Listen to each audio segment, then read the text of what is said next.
مہرینہ بہت دیر سے ملک ہاؤس کے پر آسائش بیڈ روم میں ڈریسنگ ٹیبل کے آگے بیٹھی اپنی شکل کو دیکھ رہی تھی۔ بعض اوقات انسان کو اپنے آپ کی سمجھ نہیں آتی، اسے اندر سے کوئی اشارہ یا ہدایت نہیں ملتی کہ اسے کس جانب چلنا چاہیے، کہاں کے لیے نکلنا ہے اور سفر کو کس حساب سے تقسیم کرنا ہے۔ جب وہ ملک ہاؤس بیاہ کر لائی گئی تھی تو اس کے اندر آتش انتقام بھڑک رہی تھی۔ یاسمین بیگم نے اس کی نس نس میں زہر کھول دیا تھا۔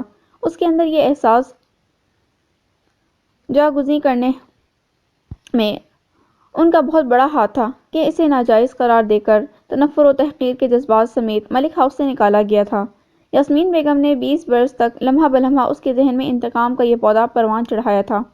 اب یہ پودا اتنا تناور درخت بن کر پھل دینے لگا تھا۔ وہ نیچے آئی تو ایک خادمہ سے پتہ چلا کہ آج تنویر ملک کی برسی ہے۔ بہت خوب، میرے باپ کی برسی ہے اور میں بے خبر ہوں؟ اس کے ذہن میں جیسے کسی تلخ لمحے نے سرگوشی کی تھی۔ ملک بابا اور بڑی اماں خصوصی طور پر برسی میں شریک ہونے کے لیے ملک ہاؤس آئے تھے۔ ہال کمرے میں خاندان کے معزز افراد جمع تھے اور ڈائننگ روم سے ملحق ہال میں قرآن خوانی ہو رہی تھی۔ قرآن خوانی کے لیے شہر سے چند چنیدہ قاری بھی بطور خاص بلوائے گئے تھے۔ آپا بیگم، عذرا اور کومل گھر کی میزبان خواتین ہونے کے ناطے ایک مصروفیت کے عالم میں ادھر ادھر پھر رہی تھیں۔ عذرا بیگم کی اس پر نظر پڑی تو چونک کر رہ گئیں۔ مہرینہ، تم بھی چینج کر کے وضو کر کے ادھر ہال میں آ جاؤ۔ کیوں؟ اس نے تیوری چڑھا کر کہا۔ ادھر کیا ہے؟ عذرا بیگم کو اس سے اس درجہ عقل کھڑے انداز کی توقع نہیں تھی۔ تمہیں نظر نہیں آ رہا کہ قرآن خوانی ہو رہی ہے؟ وہ خون کے گھونٹ بھر کر بولی۔ اس کا انداز اس قدر بدتمیز تھا کہ عذرا بیگم کا جی چاہا کھینچ کر ایک تھپڑ لگا دیں۔ ظاہر کے چچا کی برسی ہے، تنویر ملک کی۔ ظاہر بھائی کے چچا؟ ایک عجیب سی ناقابل فہم کیفیت اس کے چہرے پر درج تھی۔ اوہ، بہت خوب۔ میں نے کچھ کہا ہے تم سے؟ جی ہاں، میں نے سن لیا ہے اور اطلاعاً عرض ہے کہ میں بعذر شرعی اس قرآن خوانی میں شریک نہیں ہو سکتی۔ ٹھیک ہے، عذرا بیگم نے مزید اصرار نہیں کیا۔ سعود کدھر ہے؟ تم بیوی ہو اس کی، تمہیں خبر ہوگی۔ عذرا بیگم نے تلخی سے کہا۔ تم جو کچھ کر رہی ہو اچھا نہیں کر رہی ہو مہرینہ، پچھتاؤ گی کسی روز۔ کیا کیا ہے میں نے؟ وہ ڈھٹائی سے بولی۔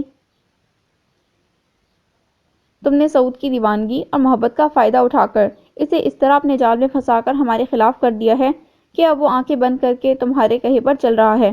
تم نے ہمارے بیٹے کو ہم سے متنفر کر دیا ہے۔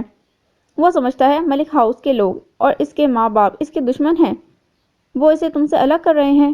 تم نے جو پٹیاں پڑھا رکھی ہیں اس کا نتیجہ یہ ہے کہ وہ باپ کے آگے سینہ تان کے کھڑا ہو جاتا ہے۔ G11 سیکٹر کی 2 کوٹھیاں اور F11 کا 10 مرلے کا پلاٹ تم نے اپنے نام لکھوا لیے ہیں۔ انوار نے یہ پراپرٹی سعود کے نام کی تھی۔ اب میں نے سنا ہے وہ ملک وال میں شبیر بھائی اور آپا بیگم کے حصے کے باغات کے کاغذات بھی ان سے طلب کر رہا ہے۔ شبیر بھائی کی کوئی اولاد نہیں ہے، ان کا سب کچھ سعود کا ہی ہے۔ یہ بات آپا بیگم اور شبیر بھائی نے بارہا سعود کے سامنے دہرائی ہے۔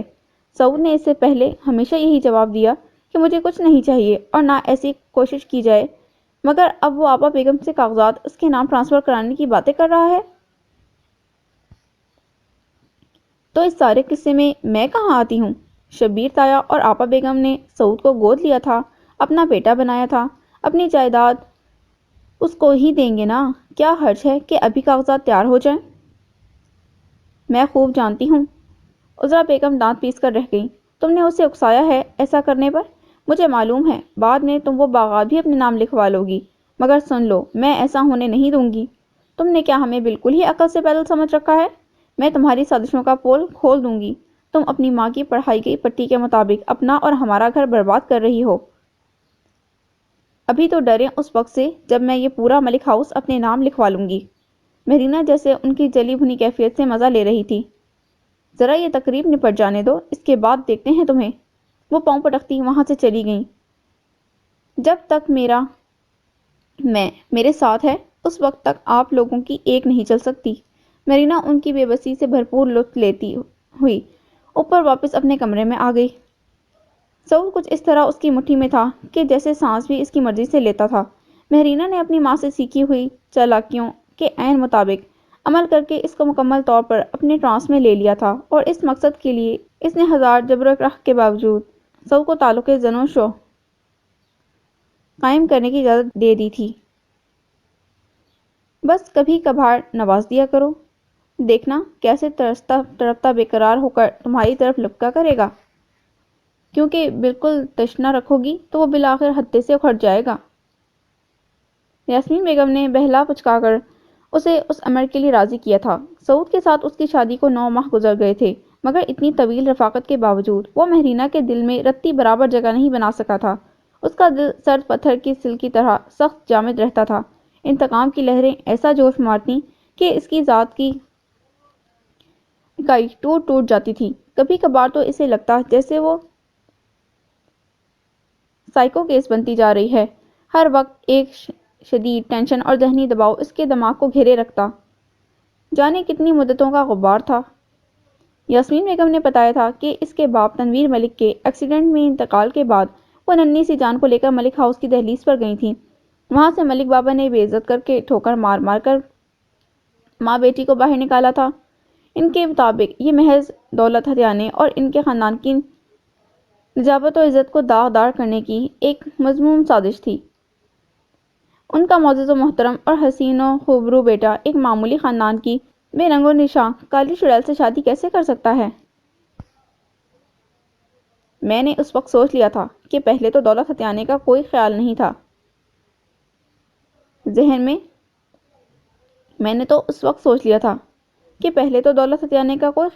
ذہن میں مگر اب میں ایسا کر کے دکھاؤں گی۔ ابھی نہ صحیح تو کچھ عرصے بعد صحیح، کبھی بھی کسی بھی طرح صحیح ان کو ان کے الفاظ لوٹاؤں گی، یاسمین بیگم نے مہرینہ کو کہا تھا۔ بس پھر سعود نے جب تم میں دلچسپی لینا شروع کی تو گویا مجھے ایک عمدہ وسیلہ ہاتھ آ گیا حساب برابر کرنے کا۔ ملک فیروز کے بے رنگ و نام، کالی بدشکل عیسائی نرس اور اس کی ناجائز اولاد جیسے الفاظ کا بدلہ تو میں نے انہی دنوں میں لے لیا تھا۔ دولت ہتھیانے کے الزام کو سچ ثابت کرنے کے لیے مجھے تمہارا سہارا مل گیا۔ پہلا بدلہ کس طرح لیا تھا؟ مہرینہ کو یاد تھا اس نے یہ بات کئی دفعہ اپنی ماں سے پوچھی تھی، مگر وہ ٹال گئی تھیں۔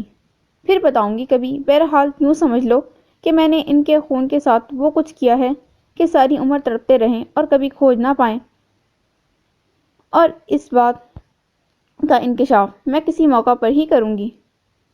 موقع بھی کچھ اس طرح کا کہ ہم پاکستان سے سب کچھ سمیٹ کر باہر سیٹل ہو جائیں گے۔ جانے سے پہلے ایئرپورٹ سے فون کر کے ان کو اصل بات بتاؤں گی، اس سے پہلے کہ وہ جوابی رد عمل کے لیے مجھ پر چڑھائی کریں۔ میں تم سمیت یہاں سے بہت دور جا چکی ہوں گی۔ یاسمین بیگم نے سارا پلان اسے ڈسکس کیا تھا۔ یاسمین کا ارادہ یہ تھا کہ سعود سے ڈھیروں پراپرٹی، زیور اور روپیہ پیسہ بٹور کے اس سے طلاق لے لی جائے تاکہ صحیح معنوں میں ملک ہاؤس کے مکینوں کے منہ پر جوتا پڑے۔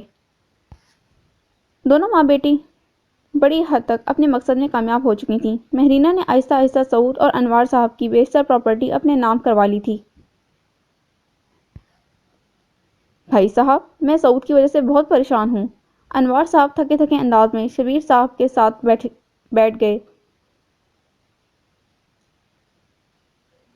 اس کے مطالبے بڑھتے چلے جا رہے ہیں اور اب تو وہ اس درجہ بدتمیزی اور گستاخی کے ساتھ مجھ سے اور اپنی ماں سے بات کرتا ہے جیسے ہم والدین نہ ہوں، اس کے ماتحت ہوں۔ میری سمجھ میں نہیں آتا کس طرح اسے سمجھاؤں۔ اس کی ماں سمجھا کر تھک گئی، مگر اس پر کوئی اثر نہیں ہوتا۔ جانے اس لڑکی نے کیا پڑھ کر پھونک دیا ہے۔ آپا بیگم بتا رہی تھیں وہ ملکوال کے باغات کے کاغذات مانگ رہا ہے، ابھی تھوڑی دیر پہلے ہنگامہ مچا کے نکلا ہے۔ انوار صاحب ازحد پریشان نظر آ رہے تھے۔ لڑکی کا معاملہ ہو تو اسے راہ راست پر لانے میں لمحے بھی نہیں لگتے، لیکن معاملہ لڑکے کا ہے۔ اس کی رگوں میں بھی وہی خون دوڑ رہا ہے جو ہماری رگوں میں دوڑتا ہے۔ ضد، زور زبردستی اور روب و داب سے اسے قابو میں نہیں لایا جا سکتا۔ جوان خون ہے، جوش مار گیا تو اور دنیا تماشا دیکھے گی تو اور نیا تماشا شروع ہو جائے گا۔ آپا بیگم بھی اسی وجہ سے خاموش ہیں۔ وہ سعود کی کوئی بات نہیں ٹال سکتی اور نہ اس کی ضد کے جواب میں خود ضدی بن سکتی ہیں۔ وہ تھوڑی دیر پہلے میرے پاس آئی تھیں، پوچھ رہی تھیں کہ سعود کو کس طرح سمجھایا جائے۔ جو کچھ ہے اسی کا ہے، مگر ایک دم سب چیزوں پر قابض ہو جانے کا کوئی جواز نہیں بنتا۔ ہم اس پر سختی نہیں کر سکتے۔ اس کی شروع سے جس طرح لاڈ پیار اور ناز و نام کے ساتھ پرورش کی گئی ہے، اس نے اسے بہت نازک مزاج بنا دیا ہے۔ خود ملک بابا بھی اس کی محبت سے مجبور ہو کر بعض اوقات اس کی بڑی سے بڑی غلطی پس انداز کر دیتے ہیں۔ میرا خیال ہے ہمیں اس کی بیوی کو عقل سکھانی چاہیے۔ شبیر صاحب کی پیشانی پر لکیریں کھینچی ہوئی تھیں۔ بیوی کی طرف سے تو وہ انگلی بھی نہیں اٹھانے دیتا۔ اس کے ہر معاملے میں خود ڈھال بن کر اٹھ کھڑا ہوتا ہے، اس کے بارے میں کسی کو کچھ بولنے ہی نہیں دیتا۔ انوار صاحب بے بسی سے گویا ہوئے، مگر کچھ نہ کچھ تو کرنا ہوگا۔ اس کی بیوی نے اس کا دماغ خراب کر رکھا ہے، اسے ہوش میں لانے کے لیے ہمیں اس کو ایک جھٹکا دینا ہی ہوگا۔ ایسا کرتے ہیں، سعود کے مزید مطالبات منظور کرنا بند کر دیتے ہیں۔ شبیر صاحب نے رائے دی۔ اس سے کیا ہوگا؟ وہ ضد پر اتر آئے گا، نہ مانی گئی تو اپنے آپ کو نقصان پہنچانے کی دھمکی دے گا، اور آپا بیگم کب یہ سب کچھ برداشت کر سکتی ہیں؟ خود اس کی ماں ممتا کے ہاتھوں مجبور ہے۔ شروع سے ہی اسے پھولوں کی طرح رکھا گیا ہے۔ انوار صاحب نے ہونٹ چبائے۔ میرا خیال ہے بڑی اماں سے بات کی جائے۔ سوچ بچار کے بعد شبیر صاحب نے حل نکالا۔ ان پر اور ملک بابا پر ساری صورتحال واضح کی جائے، کیونکہ اب مزید تماشا نہیں دیکھا جاتا۔ اتفاق سے اگلے روز ملک بابا بڑی اماں کے ہمراہ خود ملک ہاؤس چلے آئے۔ عذرا بیگم اور انوار صاحب نے ساری صورتحال بتا دی۔ کدھر ہے پروین اور کہاں ہے اس کا لاڈلا؟ کوئی نیا قانون نکل آیا ہے کیا گھر میں؟ میں اور یہ بڑی اماں ابھی مرے نہیں ہیں، اور بلاؤ اس چھوکری کو۔ ان کا غیظ و غضب دیکھنے کے لائق تھا۔ اتفاق سے سعود گھر پر نہیں تھا۔ آپا بیگم کشان ڈرائنگ روم میں چلی آئیں اور والہانہ ماں سے لپٹ گئیں۔ بڑے دنوں بعد چکر لگایا اماں؟ ماں سے ملنے کے بعد وہ قدرے سراسیمہ انداز میں باپ کی طرف مڑی تھی۔ السلام علیکم بابا جان۔ بس اس وقت ہم سے کلام کرنے کی ضرورت نہیں۔ یہ بتاؤ تم نے اپنے حصے کے باغات کے کاغذات سعود کے حوالے کیے ہیں؟ ہاں جی، وہ آج صبح۔ بے وقوف عورت، اس نے وہ کاغذات ضرور اپنی بیوی کے سپرد کر دیے ہوں گے۔ یہ ہے کدھر؟ بلاؤ دونوں کو۔ سعود تو اپنے کسی دوست کے ہمراہ مری گیا ہے، کہہ رہا تھا شام تک لوٹے گا، اور مہرینہ اپنی امی کے ہاں گئی ہے۔ وہ ضرور کاغذات دینے گئی ہوگی۔ ملک بابا کا خون کھول رہا تھا۔ ہم سے بھول ہوئی، سعود کے کہنے پر رشتہ مانگ لیا۔ یہ دونوں ماں بیٹی تو باقاعدہ سازشی لگتی ہیں۔ مجھے تو خطرہ ہے یہ سعود کو بلکہ ہم سب کو کنگال کر کے چھوڑیں گی۔ ان ماں بیٹی کو بلا کے دو ٹوک بات کریں گے۔ وہ چاہتی کیا ہیں؟ بڑی اماں غصے سے بولی۔ لڑکی ساری مت ماں سے سیکھ کے لاتی ہے، جیسا ماں کہتی ہے ویسا ہی کرتی ہے۔ کیسی بھی صحیح ہمارے گھر کی بہو ہے، اب اپنے ہی اپنوں کا عیب چھپاتے ہیں۔ سعود ٹھیک کر لے گا اسے۔ آپا بیگم نے دبے لہجے میں حمایت کی۔ ہو گیا سعود بھی ٹھیک اور وہ چھوکری بھی۔ ملک بابا غرائے۔ بہو، تم اس کی ماں کے گھر ٹیلی فون کرو، کہو فوراً سے پہلے گھر آئے، مجھے بات کرنی ہے اس سے۔ انہوں نے عذرا بیگم کو حکم دیا۔ وہ اٹھی ہی تھی کہ باہر کی بیل بجی۔ تھوڑی دیر بعد مہرینہ اور اس کی ماں یاسمین بیگم اندر داخل ہوئیں۔ یاسمین بیگم مہرینہ کے ساتھ اسے چھوڑنے گھر تک آئی تھیں۔ فارغ تھیں، موڈ بنا تو یوں ہی مہرینہ کے کہنے پر آ گئی تھیں۔ ارادہ یہ تھا کہ 15-20 منٹ بیٹھ کر رسماً گھر کی خواتین سے مل کر واپس آ جائیں گی۔ خود مہرینہ بھی اپنے موڈ میں اندر داخل ہوئی تھی، مگر ڈائننگ روم میں لگی عدالت دیکھ کر ایک لمحہ کو گھبرا سی گئیں۔ السلام علیکم۔ کچھ دیر بعد یاسمین بیگم نے دونوں کو مشترکہ سلام کر کے ماحول پر چھایا گھمبیر اور معنی خیز سناٹا توڑا۔ کیسے مزاج ہیں آپ کے؟ بڑے عرصے بعد دوبارہ ملاقات ہو رہی ہے۔ مزاج تو آپ کی بیٹی کے درست ہونے والے ہیں خاتون۔ ملک بابا چپتے ہوئے انداز میں گویا ہوئے۔ میں سمجھی نہیں۔ وہ ایبرو اچکا کر انہیں دیکھنے لگیں۔ کیا پٹیاں پڑھاتی رہتی ہیں آپ اپنی بیٹی کو؟ کیوں اس کا گھر اجاڑنے کی سازشیں کر رہی ہیں؟ کیا بات کرتے ہیں آپ ملک صاحب؟ اجاڑنا ہوتا تو بساتی ہی کیوں؟ وہ تو آپ کی مجبوری تھی۔ یہ ٹھیک ہے کہ رشتہ ہم نے تم پر دباؤ ڈال کر کیا ہے، مگر اس کا مطلب یہ نہیں کہ تم اس بات کا بدلہ لینے کے لیے بیٹی کو غلط راستے پر چلانے لگو۔ معاف کیجیے گا ملک صاحب، آپ میری ماں پر الزام لگا رہے ہیں۔ مہرینہ حسب عادت بھڑک اٹھی۔ ملک بابا نے اس کے طرز گفتگو پر بھڑک کر اس کی طرف دیکھا تھا۔ الزام نہیں لگا رہے، یہ حقیقت ہے۔ بڑی اماں نے خوش لہجے میں جواب دیا۔ اور میری ایک بات سن لو یاسمین۔ بڑی اماں دو ٹوک یاسمین سے مخاطب ہو گئیں۔ تم ایک بات کا فیصلہ کر لو، بیٹی کا گھر بسانا ہے یا اجاڑنا ہے؟ جس طرح سے تم اسے پٹیاں پڑھا رہی ہو، اس کا نتیجہ بربادی کے سوا کچھ بھی نہیں ہوگا۔ اس کے طور طریقے دیکھو، اس کا لباس، اس کا اٹھنا بیٹھنا، وقت بے وقت گھر سے نکلنا، گھریلو معاملات سے قطعی لا تعلقی، اور گھر والوں سے انتہا درجے کی بدتمیزی، پھر آئے دن دولت جائیداد کا مطالبہ، زیورات کا لالچ، جانے کتنی جائیداد بنا چکی ہے یہ۔ بڑی اماں شروع ہی ہو گئی تھیں۔ یہ میرا اور سعود کا معاملہ ہے، مہرینہ نے سرد مہری سے جواب دیا۔ تم اور سعود الگ نہیں ہو اس گھر سے، ملک بابا نے گرج کر کہا۔ اور اب میری بات کان کھول کر سن لو۔ اس نے جتنی کوٹھیوں، پلاٹوں اور باغات پر قبضہ کیا ہے، ان کے کاغذات میرے حوالے کر دو۔ بینک کے لمبے لمبے چیک اور بے حساب زیورات تو خیر تم نے شروع میں ہی بٹور لیے تھے، وہ بھلے سے پاس رکھو، شاید اس سے تمہارا کچھ بن جائے۔ وہ زہر خون ہوئے۔ یاسمین بیگم کو جیسے پتنگے لگ گئے۔ ملک صاحب، ہم بھوکے نہیں ہیں مال و جائیداد کے، میری بیٹی اپنی قسمت کا وصول کر رہی ہے، ہم بھی کوئی گرے پڑے نہیں ہیں۔ لگتا تو یہی ہے کہ تمہارا تعلق کسی گھٹیا نسل سے ہے، خاندانی لوگوں کے ہاں اس طرح کے طور طریقے نہیں پائے جاتے۔ خاندانی لوگوں کے ہاں کس طرح کے طور طریقے پائے جاتے ہیں، یہ میں آپ کو بتاتی ہوں۔ مہرینہ کے چہرے کا سارا خون اس کے دماغ میں جھلک آیا تھا، اس کا وجود جیسے تیز آندھیوں کی زد میں تھا۔ آن کی آن میں وہ اوپر گئی اور چند منٹ بعد واپس آئی تو اس کے ہاتھ میں کچھ بوسیدہ کاغذات تھے۔ یہ لیں اور دیکھیں کہ کیا ہے میرا اور میری ماں کا خاندان۔ اس دفعہ میری ماں ثبوت کے ساتھ آئی ہے۔ مہرینہ نے کاغذات ملک بابا کے ہاتھ میں تھما دیے، اس کی سانسیں تیز تیز چل رہی تھیں۔ ملک بابا نے غور سے تینوں کاغذات پڑھے۔ ایک نکاح نامہ تھا، دوسرا مسز تنویر ملک کی پریگننسی کنفرمیشن رپورٹ اور تیسرا مہرینہ کا برتھ سرٹیفکیٹ۔ وہ چکراہ کر رہ گئے۔ شبیر صاحب اور توقیر صاحب بھی اسی اثناء میں خاموشی سے اندر داخل ہو چکے تھے۔ یہ کیا ہے ملک بابا؟ بالآخر توقیر صاحب نے سکوت توڑا۔ ملک بابا نے کاغذات اس کی طرف بڑھا دیے۔ تم خود دیکھ لو۔ وہ عجیب سے احساسات سے دو چار تھے۔ کیا یہ سچ ہے؟ ملک بابا کا لہجہ خلاف معمول دھیما اور تھکا تھکا سا تھا۔ جی ہاں، یہ وہی سچ ہے جو میں نے آج سے 20-21 برس قبل آپ کی دہلیز پر آ کے بولا تھا، مگر اس وقت مجھے ثبوت ہمراہ لانے کی عقل نہیں آئی تھی۔ نئی نسل اپنا حق لینا خود جانتی ہے، اسی کو یہ دھیان آیا تھا۔ آپ تاریخیں چیک کر لیں، تنویر ملک کے سائن ملا لیں اور چاہیں تو نکاح نامے پر درج گواہان اور مولوی صاحب کو ڈھونڈ کے ان سے بھی مل کر کنفرم کر سکتے ہیں۔ یاسمین بیگم کے لہجے میں عجب تماہٹ در آئی تھی۔ کیا تم وہی ہو؟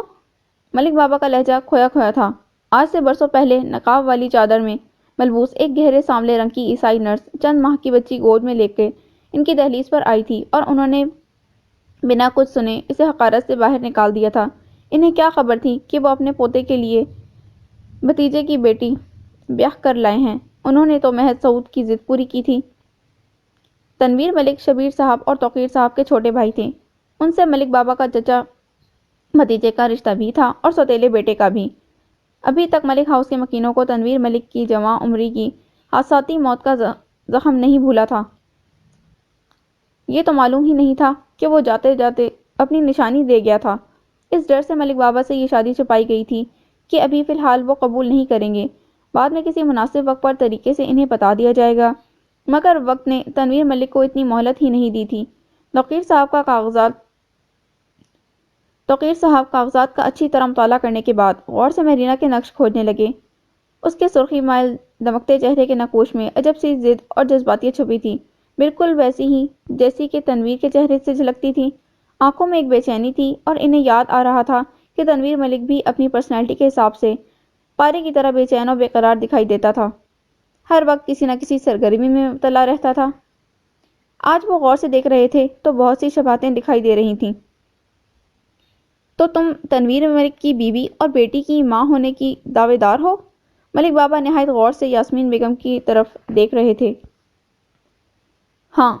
بہت دیر بعد یاسمین بیگم کی پرسکون آواز ابھری۔ ملک بابا پشت پر ہاتھ باندھے بے آواز قدموں سے قالین پر چند قدم چلے، پھر بالآخر صوفے پر بیٹھ گئے اور سر صوفے کی پشت سے ٹکا دیا۔ ہم تمہیں نہیں پہچان سکے تھے، مگر تم تو ہمیں جان گئی تھی۔ تم نے پہلے ہی کیوں نہ بتا دیا؟ اتنا عرصہ کیوں چھپایا؟ وہ لہجہ گواہ تھا کہ ثبوت کے بعد شکست تسلیم کر چکے ہیں۔ پھر یہاں تک نوبت کیسے آتی ملک صاحب؟ یاسمین بیگم نے تلخی سے کہا۔ یاد کریں اپنے الفاظ، آپ نے کہا تھا جانے کس کا گندا خون ہمارے پاک خون میں ملا رہی ہو۔ آپ کے پوتے نے اسی گند کو اپنا کر اس گھر کی بہو بنا کر آپ کے مقابل لا کھڑا کیا۔ آپ نے الزام لگایا تھا کہ میں دولت ہتھیانے کے لیے ڈرامہ رچا رہی ہوں، حالانکہ اس وقت میرے وہم و گمان میں بھی ایسی بات نہیں تھی۔ البتہ آپ کے الفاظ نے نفرت اور انتقام کا بیج ضرور بو دیا تھا۔ تب میں نے عہد کیا تھا کہ اپنی بیٹی کو پال پوس کر اس کے ذریعے دولت ہتھیا کے دکھاؤں گی۔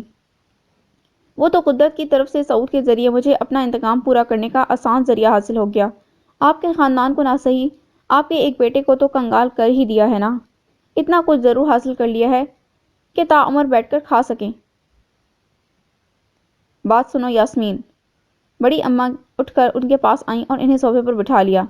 جو گزری سو گزری، پرانی باتوں کو ایک طرف رکھ کے ہم نئے سرے سے رشتہ داری کی بنیاد رکھتے ہیں۔ تم بھی اس گھر کی بہو ہو اور تمہاری بیٹی بھی، اور ہم چاہتے ہیں کہ ہماری دونوں بہویں عزت کے ساتھ ہمارے گھر رہیں۔ تم اپنا سامان لے آؤ اور یہاں شفٹ ہو جاؤ۔ بڑی اماں کی بات پر ملک بابا خاموش رہے تھے، گویا یہ ان کی رضامندی کا سگنل تھا۔ ہاں، یاسمین بیگم استہزائیہ ہنس دیں۔ کبھی یہ خواہش تھی، بہت شدید خواہش تھی کہ میں اور میری بے سہارا بچی عزت و آبرو کے ساتھ رہیں۔ وہ وقت بھی آیا کہ سر چھپانے کو چھت نہ رہی۔ پھر حاصل ہوئی تو معاشرے نے جوان بیوہ کے رستے میں کانٹے بچھانے شروع کر دیے۔ نام کا سہارا حاصل کرنے کے لیے تلقین میاں سے نکاح کر لیا اور بیٹی کے ساتھ ساتھ اپنے نکمے نکھٹو بیوقوف شوہر کو بھی پالنے لگی۔ بڑا لمبا راستہ طے کیا ہے۔ کبھی اس محل کی دہلیز پہ پاؤں دھرنے کے خواب دیکھا کرتی تھی، مگر اب میں اسے قدموں تلے رونتی ہوں۔ ملک صاحب کے الفاظ نے ایک الاؤ سا دہکا رکھا تھا میرے سینے میں۔ دن میں بارہا اس تنور میں جلتی مرتی تھی، اب جا کے کچھ ٹھنڈک پڑی ہے۔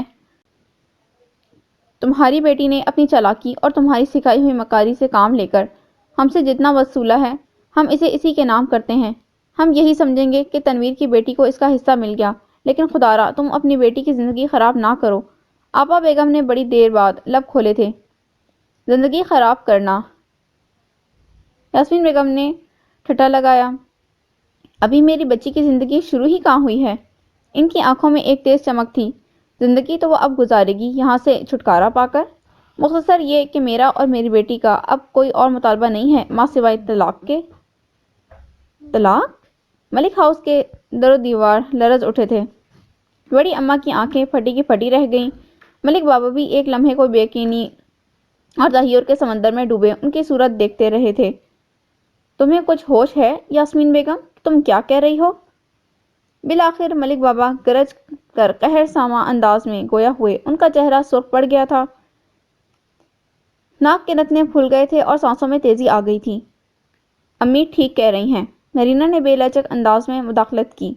میں اس شادی پر راضی ہی اس شرط پر ہوئی تھی کہ امی کا مقصد پورا ہو جانے کے بعد میں طلاق لے لوں گی۔ یہ ڈرامہ آپ لوگوں نے دھوس و دھمکی اور اپنے اثر و رسوخ کے بل پر رچایا تھا، وگرنہ میں مر کے بھی یہاں شادی نہ کرتی۔ میں نفرت کرتی ہوں یہاں کے در و دیوار سے اور یہاں کے مکینوں سے۔ میرا کسی کے ساتھ کوئی رشتہ نہیں، اور جو نام نہاد بندھن مصلحت کی خاطر باندھا گیا تھا، اسے بھی اب سے ہمیشہ کے لیے ختم کرنا چاہتی ہوں۔ نہیں چاہیے مجھے کوئی زنجیر، کوئی مجبوری، کوئی رکاوٹ۔ میں امی کے ساتھ گھر جا رہی ہوں۔ سعود سے کہیے گا میں طلاق کا انتظار کروں گی۔ وہ ماں کا ہاتھ پکڑ کر اٹھ کھڑی ہوئی۔ تو گویا تم میرے بیٹے کو بیوقوف بنا کر اس کے سچے جذبات سے کھیل کر اپنا الو سیدھا کر رہی تھی۔ عذرا بیگم کے دل پر چھریاں چل رہی تھیں۔ یہ سب باتیں جب سعود کو پتہ چلیں گی تو اس کے حساس دل پر کیا بیتے گی؟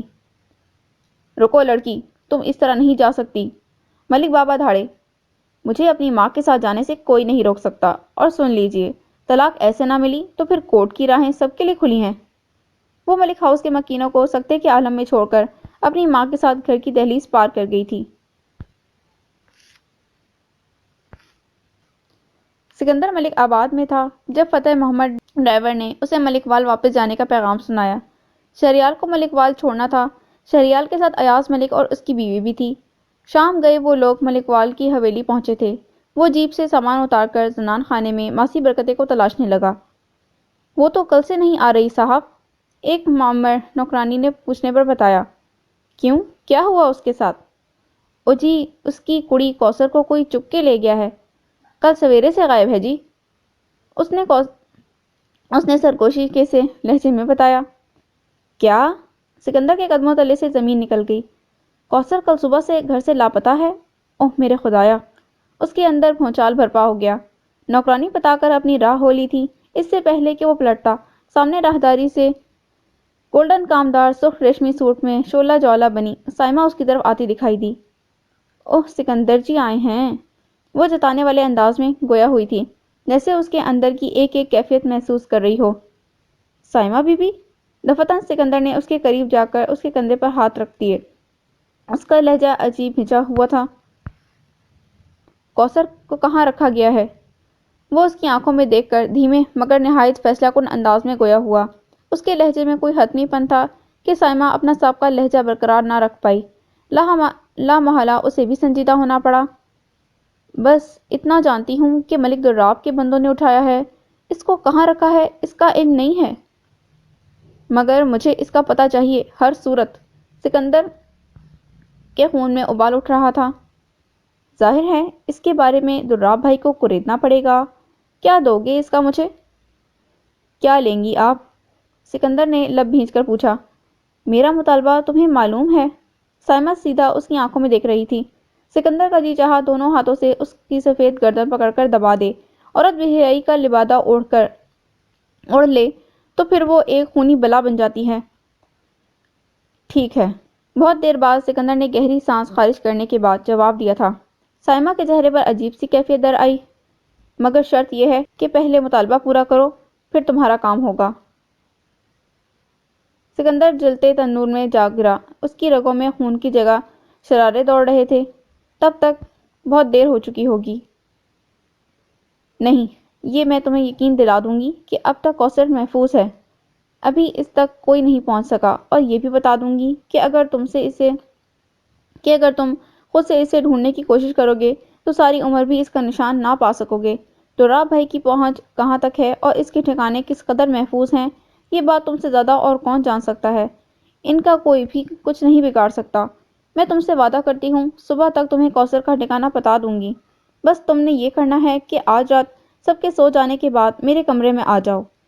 ٹھیک ہے، میں انتظار کروں گی۔ تب تک میں دراب بھائی کو ڈھونڈ کر ان سے کچھ اگلواتی ہوں۔ وہ بت بنے سکندر کو یوں ہی چھوڑ کر ٹک ٹک کرتی چلی گئی۔ رات کے 12 بجے کا ٹائم تھا۔ حویلی میں ہر طرف ہوکا علم طاری تھا۔ سکندر پھونک پھونک کر قدم رکھتا ہوا سائمہ کے کمرے کی طرف جا رہا تھا۔ راہداری کے دوسرے سرے پر ایک اور سایہ کھڑا اسے سائمہ کے کمرے کی طرف بڑھتا دیکھ رہا تھا۔ سکندر نے آہستہ سے دروازہ بجایا۔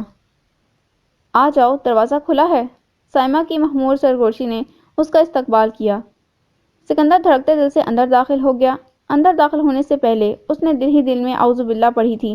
وہ اپنا کھوٹا مضبوط کر کے آیا تھا۔ اس نے شام کو سائمہ سے بات کرنے کے بعد موقع پا کر ساری صورتحال شہریار کو بتا دی تھی۔ سن کر وہ جیسے بحر ندامت میں جا گری تھی۔ مجھے معلوم ہے آپ کی پوزیشن ایسی ہے کہ آپ اس سلسلے میں میری مدد نہیں کر سکتی، لیکن ایک التجا ہے کہ اگر میں کسی طور پر پھنس گیا تو میری گواہ رہیے گا۔ آپ جانتی ہیں کہ میرے دل میں نفس کی کوئی لہر نہیں جاگی۔ وہ کمرے میں داخل ہوا تو گلابی نائٹ بلب کی روشنی میں سائمہ کا بھرپور جوان، تندرست و توانا گورا بدن پیازی کلر کی ایک بے حد باریک اور مختصر سی نائٹی میں اپنے حشر سامہ بکھیر رہا تھا۔ سکندر کو بری طرح جھٹکا لگا۔ یا خدا، مجھے میرے مقصد میں کامیاب کرنا۔ وہ کچھ سوچ کر آیا تھا۔ اس کے عمل درآمد کا وقت اب نزدیک آ چکا تھا۔ زلالہ آئی-10 مرکز کے میڈیکل سٹور سے جیا کی دوائیں لے کر نکلی تھی جب اچانک اس کی نظر سرخ پجاروں کی پچھلی سیٹ پر بیٹھے آدمی پر پڑی۔ جیپ حسن کبانہ کے سامنے کھڑی تھی۔ شاید جیپ کا ڈرائیور اندر کھانا لینے گیا تھا۔ اکبر علی؟ اس کے ہونٹوں نے بے آواز حرکت کی اور ٹھیک اسی پل اکبر علی کی نظر میں اور ٹھیک اسی وقت اکبر علی کی نظر بھی اس کی طرف اٹھی۔ اس کی آنکھوں میں پہلے بے یقینی، پھر حیرت اور پھر ایک عجیب سی کیفیت اتر آئی تھی۔ پھر اس کا ہاتھ گاڑی کا دروازہ کھولنے کے لیے بڑھا۔ زلالہ کے پورے وجود میں کرنٹ دوڑ گیا۔ اس کے ہاتھ پیر پھول گئے۔ وہ پارکنگ ایریا کے سامنے بنی شاپس کے پچھلے حصے کی سمت ایک پتلی سی گلی میں مڑ گئی۔ اس سمت میں 2 دکانیں تھیں۔ اسے اور تو کچھ سمجھ نہ آئی۔ ایک منیاری کی شاپ میں گھس گئی۔ وہاں کچھ لڑکیاں اپنے دوپٹوں اور کپڑوں سے میچ کرتی لیس پسند کر رہی تھیں۔ کچھ ایک سائڈ پر رنگ برنگی چوڑیوں میں مگن تھیں۔ وہ بھی جلدی سے اسی بھیڑ میں اندر دبک گئی۔ 10-15 منٹ تک وہ اسی شاپ پر رہی، پھر ڈرتے ڈرتے باہر نکلی۔ کسی خطرے کو نہ پا کر وہ آہستہ قدموں سے ویگن کے اسٹاپ کی طرف چل پڑی۔ یا الہی، یہ کیا چکر ہے؟ میں کب تک اس سے چھپتی رہوں گی؟ وہ وہم نہیں ہے، حقیقت ہے۔ اور حقیقت تو یہ بھی ہے کہ وہ میرا شوہر ہے۔ کاغذوں میں یہ بات درج ہے۔ اور یہ بھی اٹل حقیقت ہے کہ یہ بچے اسی کے ہیں، اس کے اور مرحومہ باجی زرینہ کے۔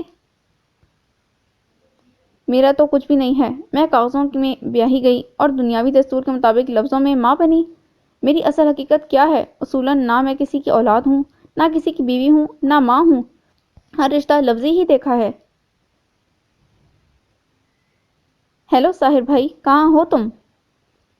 تمہارے موبائل پر ٹرائی کر کے کھل گیا۔ کچھ خبر بھی ہے؟ کیا ہوا؟ ایمان موبائل پر بات کر رہا تھا۔ میں آؤٹ آف رینج تھا۔ کیوں؟ کیا ہوا؟ خیریت ہے؟ خیریت ہی تو نہیں ہے۔ جاپانی انجینئرز کو گاڑی سے اغوا کر لیا گیا ہے۔ وہ سائٹ سے واپس اسلام آباد جا رہے تھے۔ ان کے ساتھ سپروائزر جابر اور 2 ممبرز اور تھے۔ دونوں ممبرز گاڑی میں بے ہوش پائے گئے۔ جابر اپنے ہوش میں تھا اور اسی نے بتایا ہے کہ کشمیر ہائی وے پہ ایک گن بردار گروہ نے گاڑی روک کر انجینئرز کو بے ہوش کر کے اپنی جیپ میں ڈال لیا تھا۔ دونوں ممبرز اور جابر کو گن کے دستے سے بے ہوش کر لیا گیا تھا۔ مائی گاڈ! ساحر کو بری طرح جھٹکا لگا۔ یہ ایک بہت بڑا حادثہ تھا اور اس سے کمپنی کی ساکھ پر بہت برا اثر پڑتا۔ اس کے علاوہ جاپانی سفارت خانے کو اطلاع ہوتے ہی شہر بھر میں ایک ہنگامہ کھڑا ہو جاتا۔ اخبارات کو الگ ایک ایکسکلوسیو سٹوری مل جاتی۔ کیا کیا جائے؟ معاملہ اتنا گھمبیر تھا کہ اسے لامحالہ ملک ہاؤس کے سرکردہ افراد سے مدد لینا پڑی۔ توقیر صاحب اور انوار صاحب گھر پر ہی تھے۔ ساحر نے بلا تمہید انہیں ساری صورتحال سمجھائی۔ ایمان بھی گھر پہنچ گیا تھا۔ ایک بات کہوں ساحر، اس سپروائزر جابر کو پکڑو۔ مجھے یہ بندہ ابتدا سے ہی مشکوک لگ رہا ہے۔ اتنے سخت حفاظتی انتظامات ہونے کے باوجود ایسا واقعہ کیسے پیش آ گیا؟ وہ اتنی آسانی سے انجینئرز کو گن کے زور پر اٹھا کر لے گئے۔ بات کچھ چپتی نہیں ہے؟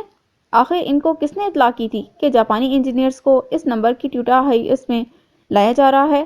پھر اتنی ایگزیکٹ ٹائمنگ کہ جیسے انہیں گاڑی کی روانگی سے لے کر یہاں تک پہنچنے کی لمحہ بلمحہ رپورٹ مل رہی ہو نہ ہو ٹیلی فون آپریٹر وہ مس چمک چلو انیتا اور سپروائزر جابر نے ہمارے ساتھ کوئی گیم کھیلی ہے۔ انجینئرز کو ملک دراب کے بندوں کے علاوہ اور کوئی نہیں اٹھا سکتا۔ یہ اسی کا کام ہے اور اس کے ساتھ اس کے کرتا دھرتا چودھری کا ہاتھ بھی ہوگا۔ اسے ملک آباد کی زمین چاہیے اور وہ اس کا سودا بھی زبانی کلامی ہی کر چکا ہے۔ روڑے اٹکانے کے لیے وہ کوئی دقیقہ فروگداشت نہیں کرے گا۔ توقیر صاحب کا دماغ بہت تیزی سے کام کر رہا تھا۔ میں ڈی ایس پی صاحب کو انجینئرز کی بازیابی کے لیے کال کر رہا ہوں۔ پولیس کے ساتھ ساتھ ہمارا ذاتی سیکیورٹی گارڈ سسٹم بھی آن لائن رہے گا۔ ضرورت پڑنے پر مزید کمانڈوز ایجنسی سے منگوائے جا سکتے ہیں۔ بہرحال تم فکر نہ کرو، انشاءاللہ کچھ نہ کچھ سراغ مل ہی جائے گا۔ توقیر صاحب نے بیٹے کی مکمل تسلی کرائی اور پھر فون پر جت گئے۔ رات کا جانے کون سا پہر تھا جب جابر نے اپنے گھر کے دروازے پر دستک دی۔ راحت نے دروازہ کھولا تھا۔ کدھر ہے تلک؟ اور تو کیا اب تک جاگ رہی ہے؟ خالہ صفیہ کے معدے میں تکلیف تھی، انہیں طلعت آپا اور عرفان ڈاکٹر کے پاس لے گئے ہیں۔ عرفان تھوڑی دیر پہلے بتا کے گیا ہے کہ ڈاکٹر نے بوتل لگائی ہے، وہ 2-3 گھنٹے وہیں کلینک میں رہیں گی۔ اس کا مطلب ہے تو اکیلی ہے گھر میں؟ جابر نے معنی خیز نظروں سے اس کا سراپا جانچا۔ راحت کے جسم نے پھریری سی لی۔ چل مجھے کھانا دے پہلے۔ راحت اس کے طرز تخاطب پر دل ہی دل میں تل ملاتی کھانا لینے چلی گئی۔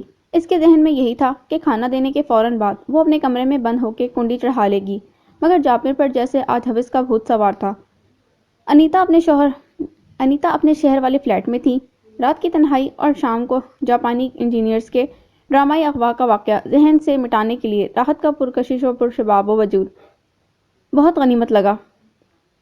اس سے پہلے کہ راحت کمرے سے قدم باہر نکالتی، جابر نے اسے دبوچ لیا۔ آجا میری لاڈلی، آج تجھے مجھ سے کوئی نہیں بچا سکتا۔ وہ بری طرح جھپٹ پڑا۔ راحت نے پوری کوشش کی اپنے آپ کو بچانے کی، مگر ایک طاقتور بھپرے ہوئے مرد نے اس کی ایک نہ چلنے دی اور پھر اس کے دامن پاک پر ایک گہرا داغ لگ گیا۔ حوث پوری کرنے کے بعد وہ نشے میں مست پڑا رہا۔ یوں بھی وہ اغوا کے واقعے کو بھلانے کے لیے انیتا کے پاس سے 2 پیک شراب پی کے آیا تھا، لہذا شراب اور شباب کے نشے نے اسے اپنے ہوش و حواس سے بیگانہ کر دیا۔ راحت بہت دیر تک یوں ہی پڑی رہی، پھر جیسے کوئی غیر مرئی طاقت نے ٹوٹے بکھرے وجود میں بجلی بھر دی اور پھر گھر سے نکل پڑی۔ دروازہ کھلا چھوڑ کر وہ گلیوں کے اندھیرے میں گم ہو گئی۔ اب کیا بچا ہے جس کے لیے خود کو سنبھالوں؟ جانے وہ کون سی جذباتی کیفیت ہوتی ہے جو انسان کو اپنا آپ ختم کر دینے پر مجبور کر دیتی ہے۔ اس کا رخ مین روڈ کی طرف تھا اور ارادہ مستحکم کہ اس نے مرنا ہے۔ سفید ٹویوٹا کرولا پوری رفتار سے گزر رہی تھی کہ وہ اس کے سامنے آ گئی۔ ڈرائیور کے بریک لگانے کی کوشش کے باوجود ایکسیڈنٹ ہو گیا۔ اوہ مائی گاڈ! ایمان ہوا کے بگلے کی طرح گاڑی سے باہر نکلا تھا۔ ایک جوان سال لڑکی کو خون میں لت پت دیکھ کر اس کے حواس اس کا ساتھ چھوڑنے لگے تھے۔ خود کو سنبھال کر وہ جھکا اور لڑکی کو اٹھا کر اس کی نبض چیک کی۔ دل کی دھڑکن ٹٹولی۔ شکر ہے زندہ ہے۔ ایک لمحے کو تو ایمان کے اوسان خطا ہو گئے تھے۔ اس نے ادھر ادھر دیکھا۔ روڈ پر اکا دکا ٹریفک تھی۔ وہ پنجوں کے بل بیٹھا گاڑی سے ٹکرا کر بے ہوش ہو جانے والی لڑکی کا معائنہ کر رہا تھا۔ لڑکی نوجوان تھی، اندھیرے میں رنگت تو واضح نہیں ہو رہی تھی، تاہم چہرے کے خد و خال اور جسمانی ساخت کا تناسب اسے ایک پرکشش اور خوبصورت دوشیزہ ثابت کر رہا تھا۔ اس کا معمولی لباس اس کے بدحال معاشی پس منظر کا کھلا ثبوت تھا۔ اس کے جسم پر کسی قسم کا کوئی زیور نہیں تھا جس سے ایمان نے اندازہ لگایا کہ وہ غیر شادی شدہ ہے۔ چوٹ براہ راست اس کے ماتھے پر آئی تھی۔ دائیں کن پٹی سے ذرا اوپر گہرا زخم تھا جہاں سے تازہ لہو رس رس کر اس کے چہرے اور بالوں کو بھگو رہا تھا۔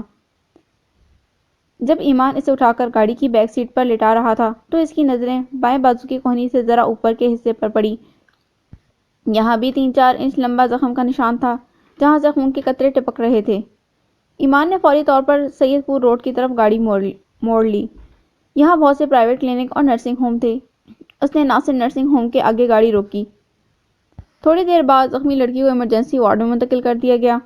ایمان ہال کمرے کی گلاس وال کے ساتھ ایک ترتیب سے رکھے لیدر کے صوفوں میں سے ایک کا انتخاب کر کے بیٹھ گیا اور بے چینی سے گھڑی دیکھنے لگا۔ 12:30 سے اوپر کا وقت تھا۔ ممی ڈیڈی پریشان ہو رہے ہوں گے، میرا خیال ہے انہیں فون کر کے مطلع کر دوں۔ وہ اٹھا اور باہر پی سی او سے گھر کا نمبر ملانے لگا۔ ہیلو؟ فاقیہ کی نیند سے بوجھل آواز کان میں پڑی۔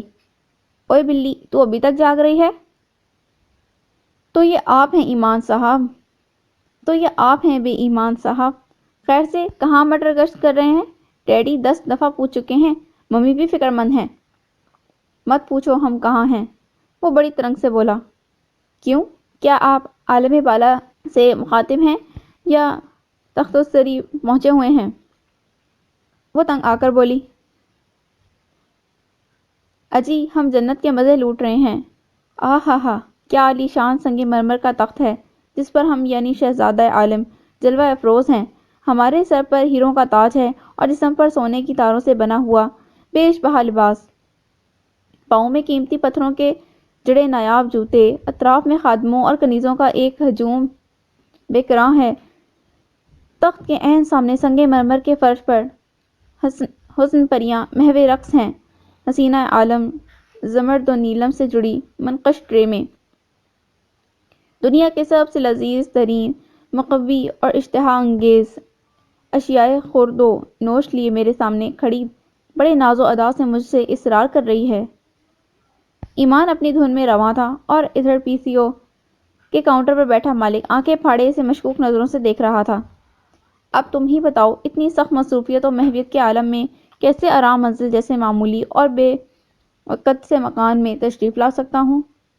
وہ ناک چڑھا کر بڑے اسٹائل سے بولا۔ تاہم ماں بدولت اس کے مکینوں پر ترس کھا کر 1.5-2 گھنٹے میں واپس لوٹنے کی کوشش کریں گے۔ شہزادہ عالم بتا سکتے ہیں کہ وہ خدام اور غلامین کی قطار کی موجودگی میں ایسا کون سا فریضہ سر انجام دے رہے ہیں جو ان کی تشریف آوری کی راہ میں حائل ہے؟ فاقیہ پوچھ رہی تھی۔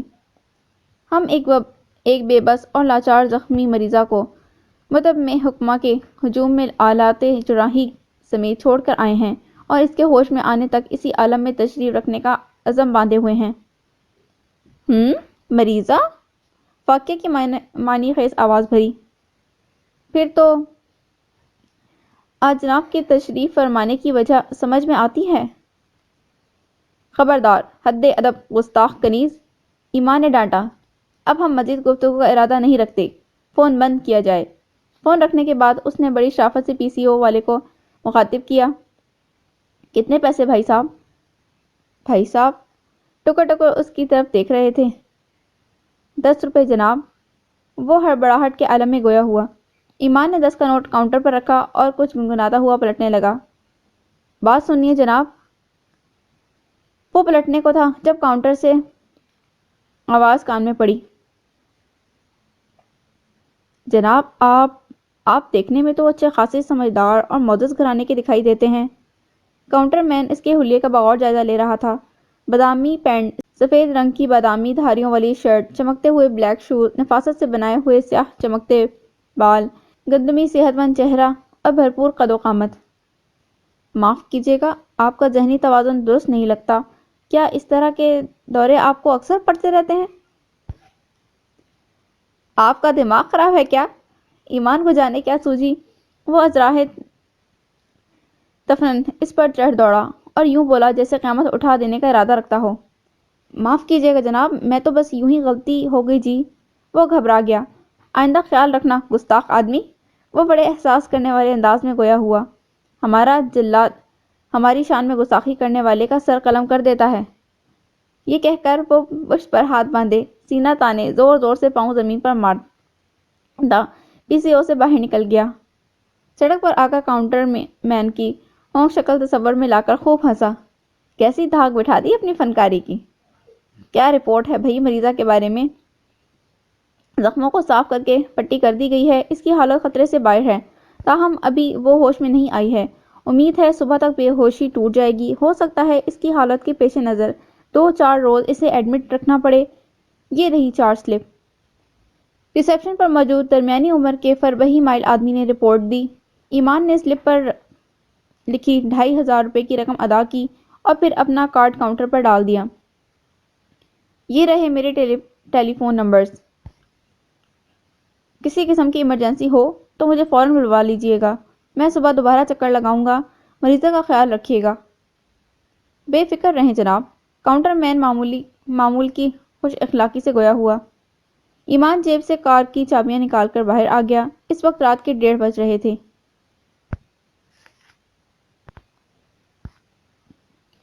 سکندر نے سائمہ کی خوابگاہ میں رات کے دوسرے پہر قدم رکھا تھا اور وہ شہریال کو صورتحال سمجھا کر اپنے دل کی بات بتا چکا تھا۔ بالآخر تم آ ہی گئے سکندر۔ سائمہ اپنی باریک نائٹی سنبھالتی ہوئی اٹھ بیٹھی اور کھنکتی ہوئی آواز میں اس کا استقبال کیا۔ سکندر اپنے اندر جوار بھاٹا اٹھتا ہوا محسوس کر رہا تھا۔ ایک مدت کے بعد یہ دن دیکھنا نصیب ہوا ہے۔ سچ ہے، شادی میری فات سے ضرور ہو گئی، مگر دل تم سے ہی ملا ہے۔ وہ والہانہ آگے بڑھی۔ اسے ہوس کی آگ میں جلتے اور بے حیائی و بے غیرتی کا لبادہ اوڑھتے دیکھ کر سکندر کا خون کھول رہا تھا۔ ایک پیٹ کی آگ، دوسری جسم کی آگ اور تیسری انتقام کی آگ۔ سچ ہے، یہ کچھ نہیں دیکھتی، بلکہ تاریخ انسانی گواہ ہے کہ آج تک جتنے بھی فسادات برپا ہوئے ان کی بنیاد یہی انتقام، پیٹ اور جسم رہا ہے۔ جب ان میں سے کسی ایک کی طلب جنم لے لے تو پھر اس میں بڑھتے ہوئے سمندر کے آگے بند باندھنا محال ہو جاتا ہے۔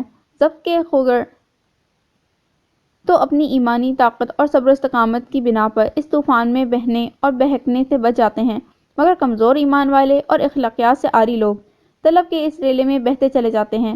اس کے آگے انہیں کچھ دکھائی نہیں دیتا۔ ہر رشتہ اور احساس مٹ جاتا ہے۔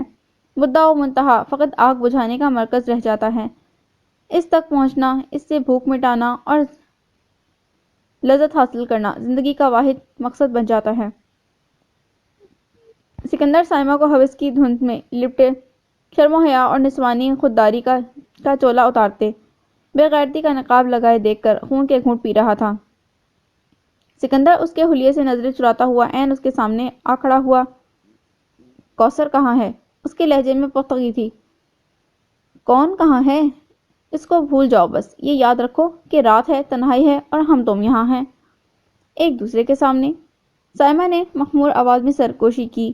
وہ آہستہ آہستہ اس کی طرف جھک رہی تھی، جیسے اشارے سے سر ٹکانے کا ارادہ ہو۔ میں کچھ پوچھ رہا ہوں تم سے، وہ سختی سے بولا، اور میرا رواں رواں بھی تو کچھ کہہ رہا ہے تم سے، اس کی آواز سنو۔ سائمہ مدہوشی کے عالم میں اس سے آگے آ لگی۔ اس کی سانسیں تیز ہو رہی تھیں، بلکہ شدت جذبات سے بوجھل ہو کر طلب سے سلگتی آنکھوں پر جھک گئی تھیں۔ تو تم میرے ساتھ مکر کر رہی تھی؟ کوثر کے بارے میں معلومات دینے کا بہانہ کر کے یہاں تک لانا چاہ رہی تھی؟ مجھے پہلے ہی اندازہ تھا کہ گھی سیدھی انگلیوں سے نہیں نکلے گا۔ سکندر نے اس کے بالوں کو پکڑ کر جھٹکا دیا اور خود سے الگ کر کے دوسرے ہاتھ سے تاڑ تاڑ دو بھرپور تھپڑ اس کے منہ پر رسید کیے۔ بہت آگ لگی ہوئی ہے نا تمہیں؟ بجھائی نہیں بجھتی، بے حیا عورت۔ تجھ پہ تو وہ چکلے پہ بیٹھی دھندا کرنے والی عورتیں بھلی ہیں، شرافت اور خاندانی پن کا ڈھنڈورا تو نہیں پیٹتی، بھیڑ کی کھال میں بھیڑیے کسی فطرت چھپا لینے کا سوانگ تو نہیں رچاتی۔ سائمہ اس اچانک افتاد پر دہشت سے سفید پڑ گئی تھی۔ تھپڑ کھا کر اس کے ہوش ٹھکانے آ گئے تھے۔ بتاؤ کوثر کو کہاں لے کر گئے ہیں ملک دراب کے پالتو کتے؟ وہ اس مزاج کا آدمی نہیں تھا، بڑی دھیمی، صابر اور حلیم طبیعت پائی تھی، ہر معاملے میں ٹھنڈے دل اور دماغ کے ساتھ کام لینے کا عادی تھا، مگر شاید حالات اور ماحول کے تقاضے انسان کے اندر چھپے تلخ و بے باک آدمی کو باہر لے آتے ہیں۔ مجھے نہیں پتا، وہ تھر تھر کانپنے لگی۔ بتاؤ وگرنہ میں تمہاری جان لے لوں گا۔ سکندر نے اس کی گردن پکڑ لی۔ خوف و ہراس کے عالم میں ایک زوردار چیخ سائمہ کے منہ سے نکلی تھی اور سب سے پہلے کوریڈور سے گزرتے نشے میں جھومتے ملک دراب کے کانوں میں پڑی تھی۔ وہ ڈیرے سے واپس آیا تھا، بڑا سیراب، مسرور اور فتح مندی کے احساس سے سرشار۔ کیا ہوا؟ وہ آنن فانن سائمہ کے کمرے میں داخل ہوا تھا اور اس کے پیچھے افتاء و خزاں بھاگتی ہوئی شریال نے قدم رکھا تھا۔ اس کے چہرے پر ہوائیاں اڑ رہی تھیں۔ سکندر کے ہاتھ خود بخود اس کی گردن سے پھسلتے چلے گئے۔ بھائی جی! سائمہ سسک کر ملک دراب کے شانے سے لگ گئی۔ اوئے، تم یہاں کیا کر رہے ہو سائمہ کے کمرے میں آدھی رات کو؟ ملک دراب کی آنکھیں سرخیاں چھلکانے کو تھیں۔ یہ بات اب سائمہ بی بی سے ہی پوچھیں، وہ بہتر جواب دے سکتی ہیں۔ سکندر کے دھیمے لہجے میں بلا کا زہر پوشیدہ تھا۔ بھائی جی، یہ زبردستی میرے کمرے میں گھس آیا تھا اور میرے ساتھ بدتمیزی کرنے کی کوشش کر رہا تھا۔ میں نے اس کی بات نہیں مانی تو مجھے چاٹے مارے اور گردن پکڑ لی۔ آپ نہ آتے تو یہ اپنے مقصد میں کامیاب ہو جاتا۔ کیا؟ سکندر کی آنکھوں کے آگے اندھیرا چھا گیا۔ شہریال بی بی، آپ کو سب پتا ہے، آپ تو جانتی ہیں نا، سائمہ بی بی نے مجھے خود بلایا تھا، بلکہ آج نہیں جانے کب سے بلا رہی ہیں، اپنے مطلب کے لیے میرے پیچھے پڑی ہوئی ہیں، اور میں نے آپ کو بتایا تھا کہ میں اس لیے جا رہا ہوں تاکہ کسی طرح ڈرا دھمکا کر یا بہلا پھسلا کر ان سے کوثر کے بارے میں اگلوا سکوں، میرا کوئی مذموم مقصد نہیں تھا۔ اس نے شہریال کے سفید پڑتے چہرے پر نظر جما کر تائید چاہنے والے انداز میں تڑپ کر اسے مخاطب کیا تھا۔ سائمہ کی ڈٹائی اور اس کے منہ سے کھلم کھلا الزام سن کر وہ اپنی نظروں میں بے یقین اور حقیر ہو گیا تھا۔ شہریال نے ایک نظر سائمہ کی طرف دیکھا، سائمہ بھی اس کی طرف دیکھ رہی تھی، عجب استحقاق آمیز نظروں سے، یوں جیسے وہ اسے اپنے اور اس کے درمیان موجود رشتے کا احساس دلا رہی ہو، اسے بتا رہی ہو کہ دیکھو، میں تمہاری بھابھی ہوں، تمہارے بھائی کی عزت ہوں، اور میرے مقابلے میں یہ ایک کم مایہ، حقیر اور بے دقت سا خادم ہے، حویلی کا غلام ہے، اور غلاموں کا کام ہی آقاؤں پر نثار ہونا ہے۔ تم آقاؤں کی نسل سے ہو اور خود خون سے وفاداری کا تقاضا یہ ہے کہ میرا ساتھ دو، اور اگر تم نے اس کمتر اور کمذات نوکر کی حمایت داری کی کوشش کی تو تمہاری ہم سے وفاداری مشکوک ہو جائے گی۔ بولیے شہریال بی بی، میں نے آپ کو سائمہ بی بی کے غلط ارادوں کے متعلق بہت پہلے سے بتا رکھا تھا، آپ بتائیے نا شہریال بی بی۔ شہریار کو مسلسل چپ اور لب بستہ دیکھ کر سکندر کا لہجہ متزلزل ہونے لگا تھا۔ وہ کیا بولے گی خبیث کی اولاد، گندے خون کی پیداوار، تیری تو میں ایسی کی تیسی کرتا ہوں۔ ملک دراف کف اڑاتا دھاڑتے ہوئے سکندر کی طرف لپکا تھا۔ اسی اسنا میں حویلی کے دوسرے افراد، جن میں ملک ایاز بھی شامل تھے، شور اور مار دھاڑ کی آواز سن کر جمع ہو گئے تھے۔ صورتحال جانتے ہی جیسے سکندر کے لیے زمین پر عذاب نازل ہو گیا۔ ملک ایاز کے ہاتھ کے 3-4 کرارے تماچوں نے سکندر کا منہ لال کر دیا۔ وہ بزرگ تھے اور وہ ان پر ہاتھ نہیں اٹھا سکتا تھا۔ اس کے ہاتھ پیر توڑ کر تہہ خانے کی کوٹری میں ڈال دو اور لوہے کی گرم سلاخوں سے اس کی آنکھیں اور سینہ داغ دو۔ بلاؤ اپنے بندوں کو۔ ملک ایاز نے ہانپتے ہوئے ملک دراف کو ہدایت کی۔ دونوں نے مل کر سکندر کو نیچے گرا لیا تھا اور اب ٹھڈوں سے اس کی توازہ کر رہے تھے۔ چند ثانیوں بعد شیرا اور اس کے ساتھی روبرو تھے۔ وہ ملک دراف کے اشارے پر اسے زمین پر گھسیٹتے ہوئے تہہ خانے میں لے گئے۔ شہریار لرزتے کانپتے وجود سمیت زرد چہرہ لیے کھڑی تماشا دیکھ رہی تھی اور دل ہی دل میں بحر ندامت میں غرق ہو رہی تھی۔ تم کہاں غائب تھے؟ گھر فون کیا تو بھی نہیں ملے، پتہ چلا ہسپتال گئے ہوئے ہو۔ کون ایڈمٹ ہے وہاں؟ ظاہر آفس کے صوفہ چیئر پر نیم دراز ہوتا ایمان سے گویا تھا۔ ایمان ابھی ابھی کمرے میں داخل ہوا تھا۔ میرے ساتھ کل رات ایک حادثہ پیش آ گیا۔ خلاف معمول ایمان نے سنجیدگی سے گفتگو کا آغاز کیا تھا۔ خیریت؟ سحر کی پرتشویش نظروں نے اس کا جسم ٹٹولا۔ ہاں، مجھے کچھ نہیں ہوا بلکہ مجھ سے کچھ سرزد ہو گیا تھا۔ کل رات ایک لڑکی بھاگتی ہوئی میری گاڑی سے ٹکرا گئی۔ وہ زخمی اور بے ہوش تھی۔ اسے اٹھا کر نرسنگ ہوم میں لے آیا۔ ابتدائی کارروائی کے بعد اسے وہاں ایڈمٹ کر لیا گیا۔ کل سے وہیں ہے۔ میں صبح اسے دیکھنے ہسپتال گیا تھا۔ ڈاکٹرز نے بتایا کہ رات کے کسی پہر اسے ہوش آیا تھا۔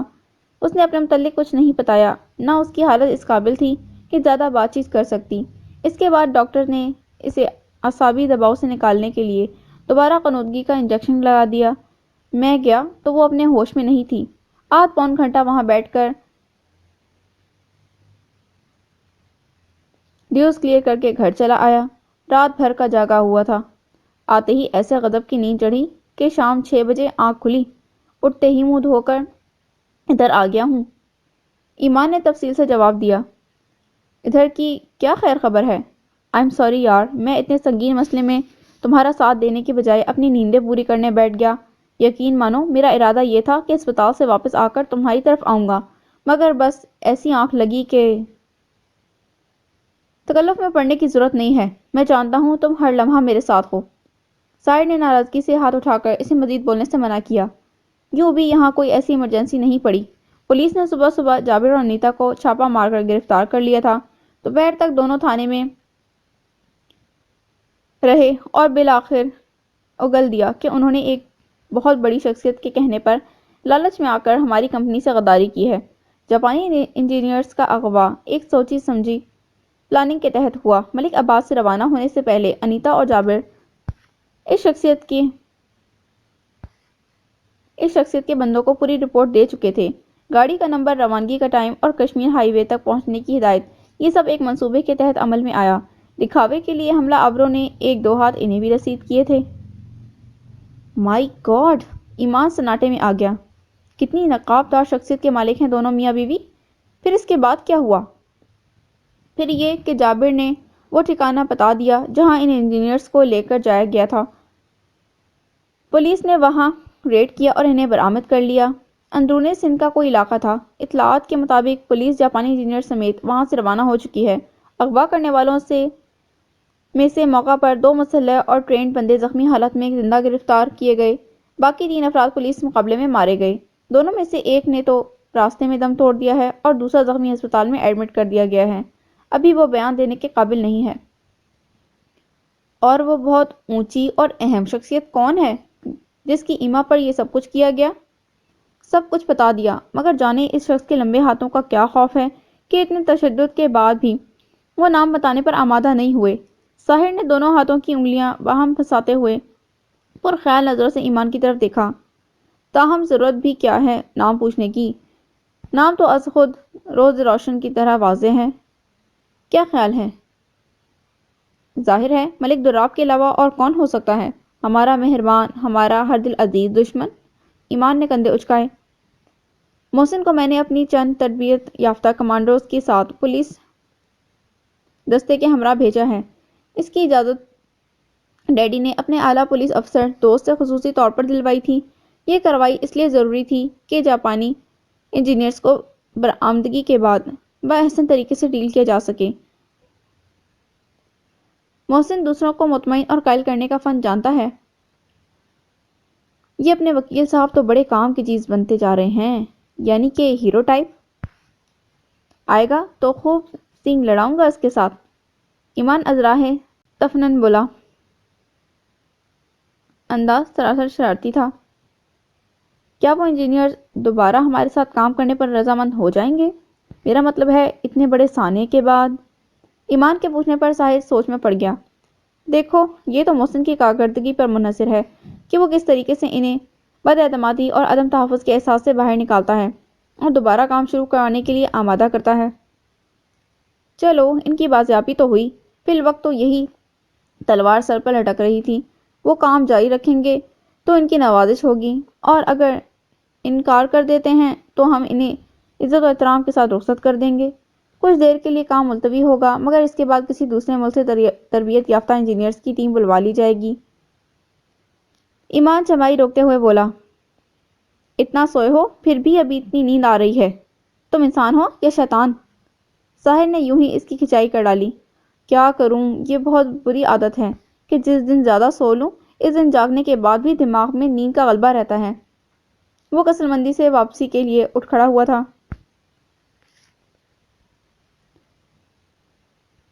نہیں خالہ، ایسا نہیں ہو سکتا، اور نہ میں نے کبھی اس نظر سے اظہر کو دیکھا ہے۔ آپ اچھی طرح جانتی ہیں میں شادی شدہ زندگی کا باب مکمل کر چکی ہوں۔ اب ایک فرض شناس بیٹی اور بہن کی حیثیت سے ذمہ داریوں کا باب سامنے کھلا ہوا ہے۔ اس کے صفحات مکمل کرنے دیجیے۔ وہ رسانیت سے جواباً بولی تھی۔ لہجہ دو ٹوک اور قطعی تھا۔ بیگم ریاض پریشان سی ہو کر اس کی صورت دیکھنے لگی۔ بیٹی، میں نے بڑی آس سے تمہارے آگے دامن پھیلایا ہے۔ تم ایک سمجھدار اور عقل مند لڑکی ہو۔ اللہ نے تمہیں نیک فطرت سے نوازا ہے۔ ماں نے بھلی تربیت دی ہے۔ خیر سے زمانے کی ہر اونچ نیچ سے واقف ہو۔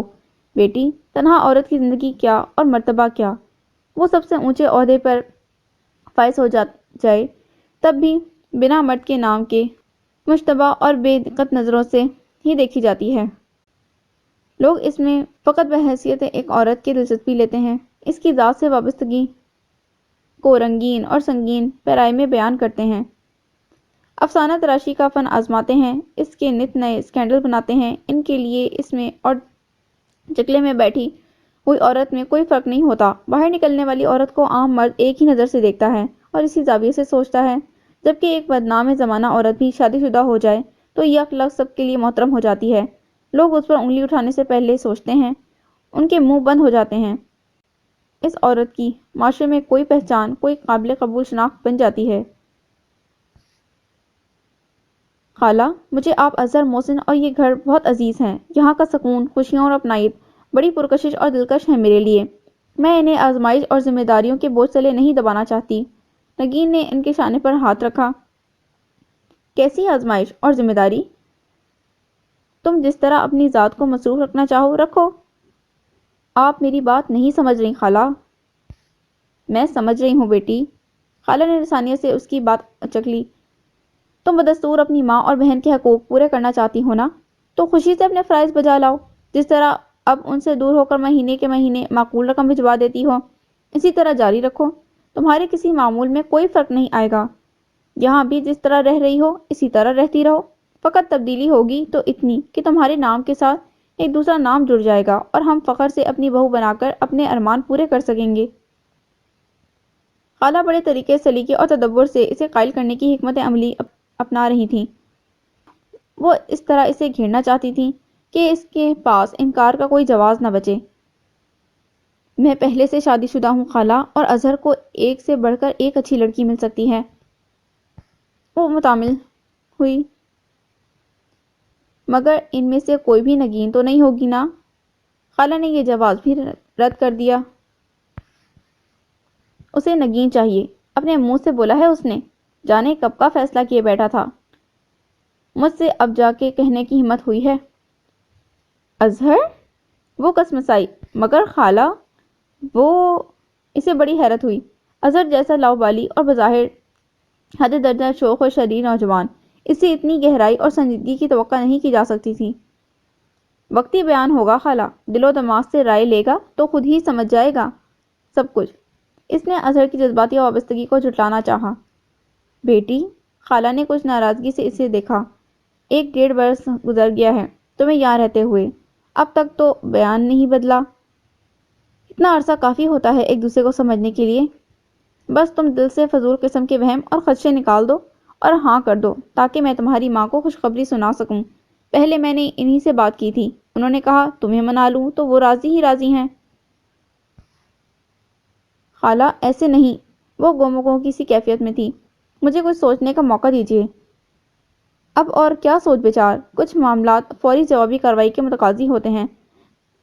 فیصلہ کن قدم اٹھانے میں اتنی دیر نہیں کرنی چاہیے کہ وقت ہاتھ سے نکل جائے۔ خالہ آپ اظہر سے ایک بار پھر پوچھ لیں۔ نگین ان کی پھرتیوں سے گھبرا گئی تھی۔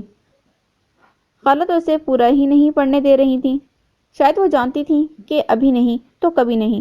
اتنی مشقت سے تو اسے گھیر گھار کر شادی کے موضوع پر گفتگو کے لیے آمادہ کیا تھا۔ بس پوچھ لیا، سب سے پوچھ لیا۔ تم زیادہ اگر مگر مت کرو، مجھے 2 لفظوں میں جواب چاہیے، ہاں یا نہ۔ خالہ… وہ بے بسی سے ان کا منہ دیکھنے لگی۔ اگر خالہ کہتی ہو تو بھانجی ہونے کا حق ادا کرو، خالہ کو خوش کر دو۔ ایک مدت سے خالہ نے کوئی خوشی نہیں دیکھی، اب کہ انہوں نے جذباتی وار کیا تھا۔ نگین کے پاس کوئی جواب نہ رہا، اس نے سر جھکا لیا۔ میری بچی، خالہ نے جھٹ گلے سے لگا کر پیار کیا، میں کل ہی جہلم روانہ ہو جاتی ہوں باجی سے باقاعدہ بات کرنے کے لیے۔ وہ بہت خوش تھیں۔ اظہر بھی ابھی آتا ہوگا، تھوڑی دیر میں سنے گا تو خوشی سے ناچ اٹھے گا۔ محسن شام تک اندرون سندھ سے واپس اسلام آباد پہنچ جائے گا، دیکھنا کیسے پاگل ہوتا ہے اس خوشخبری سے۔ خالہ اپنی خوشی میں مگن اٹھ کھڑی ہوئی۔ نگین کو عجیب سی جھجک محسوس ہو رہی تھی۔ اسے لگا جیسے اب اظہر اور محسن کا سامنا بہت دشوار ہوگا۔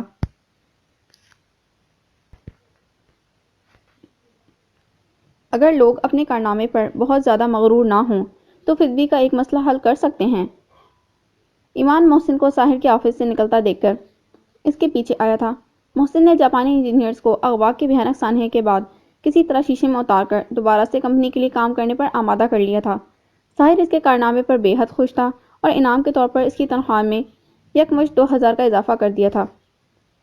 محسن تمام معاملات سے نپٹ کر گھر جانے کے لیے پر تول رہا تھا جب ایمان نے اسے روک لیا۔ مشکل ہے، اس وقت ہم آسمانوں پر اڑ رہے ہیں اور زمین والوں کی استدعا پر کان دھرنا مناسب نہیں سمجھتے۔ محسن نے شاہانہ انداز میں بے پرواہی دکھایا۔ تم آسماں کی بلندی سے جلد لوٹ آنا، مجھے زمین کے مسائل پہ بات کرنی ہے۔ ایمان نے برجستہ شعر پڑھا۔ زمین کے بے شمار مسائل ہیں جن میں سر فہرست ماحولیاتی آلودگی، کرپشن اور اسلحے کی دوڑ ہے۔ آپ کس مسئلے پر تبادلہ خیال کرنا پسند کریں گے؟ دونوں چلتے ہوئے پارکنگ ایریا میں آ گئے تھے۔ اس کے لیے آپ کو میرے ساتھ چلنا ہوگا، مسئلے تک پہنچ کر ہی اس کی نوعیت معلوم کی جا سکے گی۔ ہم تو بھئی آج تیسرا دن ہے، زور لگا لگا کر تھک گئے۔ ایمان اس کا ہاتھ پکڑ کر اپنی وائٹ کرولا تک لایا اور فرنٹ ڈور کا لاک کھول کر زبردستی اسے بٹھا دیا۔ ارے ارے، یہ دن دہاڑے بلکہ شام ڈھلے ایک معقول و مقبول اور قابل قبول لیگل ایڈوائزر کا اغوا کیوں کر ہو رہا ہے؟ محسن شور مچاتا رہ گیا۔ ایمان نے گاڑی آگے بڑھا دی۔ یار بات سن بھئی، میں ایک کشمکش میں مبتلا ہوں۔ وہ ہائی وے پر گاڑی ڈالتے ہوئے بولا۔ پرسوں نہیں بلکہ اس سے پہلے 1 دن پہلے رات کے وقت ایک لڑکی میری گاڑی سے ٹکرا کر زخمی ہو گئی تھی۔ اسے میں سید پور روڈ پر واقع نزدیکی نرسنگ ہوم میں لے گیا۔ 1 رات اور 1 دن تو اس کی ذہنی حالت اس قابل نہ تھی کہ کچھ بول سکتی یا بتا سکتی۔ کل شام کو ہوش میں آئی ہے مگر وہ صحیح طرح بات نہیں کر رہی، بالکل گمسم اور خاموش لیٹی رہتی ہے۔ آج صبح بھی میں نے اسے بلوانے کی بہتری کوشش کی مگر نتیجہ ندارد۔ دوپہر کو چکر لگایا تو بڑی کوششوں کے بعد صرف اتنا ہوا کہ اس نے ایک جملہ ادا کیا، مجھے دارالامان یا عیدی ہوم بھجوا دیں۔ اس کے بعد کتنا ہی سر پٹکا، اس کی چپ نہیں ٹوٹی۔ اوہ، محسن سیریس ہو گیا۔ تو خود پتا بھلا ایسے میں اسے کس طرح عیدی ہوم بھیج دوں؟ پتہ نہیں کون ہے، کہاں سے آئی ہے، کس مقصد کے تحت گھر سے نکلی ہے اور کہاں کا قصد ہے۔ اب یہ بھی نہیں ہو سکتا کہ اسے دارالامان بھیج کے ذمہ داری سے جان چھڑا لوں، یہ انسانیت کے تقاضوں کے خلاف ہوگا۔ دیکھنے میں وہ کوئی مصیبت زدہ لگتی ہے۔ میں چاہتا ہوں تم اس سے ملو، اس سے کچھ بلواؤ تاکہ اس کا کوئی معقول بندوبست کیا جا سکے۔ تم وکیل ہو، قانونی طریقے سے ڈیل کر سکتے ہو۔ ایسا نہ ہو کل کلا کو مجھ پر کوئی بات آ جائے۔ باتوں باتوں میں وہ سید پور پہنچ چکے تھے۔ کوئی پوچھ لے تو کیا کہوں، اسے کیا بتاؤں کہ یہ روز و شب تو جنم جنم پر محیط ہیں۔ میرے زخم دل و نظر مجھے اس جنم میں نہیں ملے، میرے رت جگے میرے ہمسفر میرے ساتھ آج نہیں چلے۔ یہ محیب وحشت فکر جو میرے نقش کی روح ہے، کوئی بے تبات بیاں نہیں، یہ تو آسماں کا عکس ہے، یہ تو دیوتاؤں کا دھیان ہے، یہ تو جانے کیسی صدی صدی کی اذیتوں کا گیان ہے۔ یہ عجیب میرے غم و علم، یہ نصیب سنگ سیاہ پر، یہ برق برپ ایک گھڑے قلم، یہ کڑا حصار نیا نہیں، میرا انتظار قدیم ہے۔ راحت ساکت و صامت لیٹی چھت پر نظریں گاڑے سوچوں کے عذاب ناک جال میں پھڑپڑا رہی تھی۔ ایک کے بعد ایک پردہ تصور پر کئی نقش بند اور بگڑ رہے تھے۔ عرفان، جابر بھائی کی نیت ٹھیک نہیں ہے۔ ایسی بات نہیں ہے، تم خواہاں ان پر شک کرتی ہو، کتنا خیال رکھتے ہیں ہمارا، ان کا دیا تو کھاتے ہیں ہم۔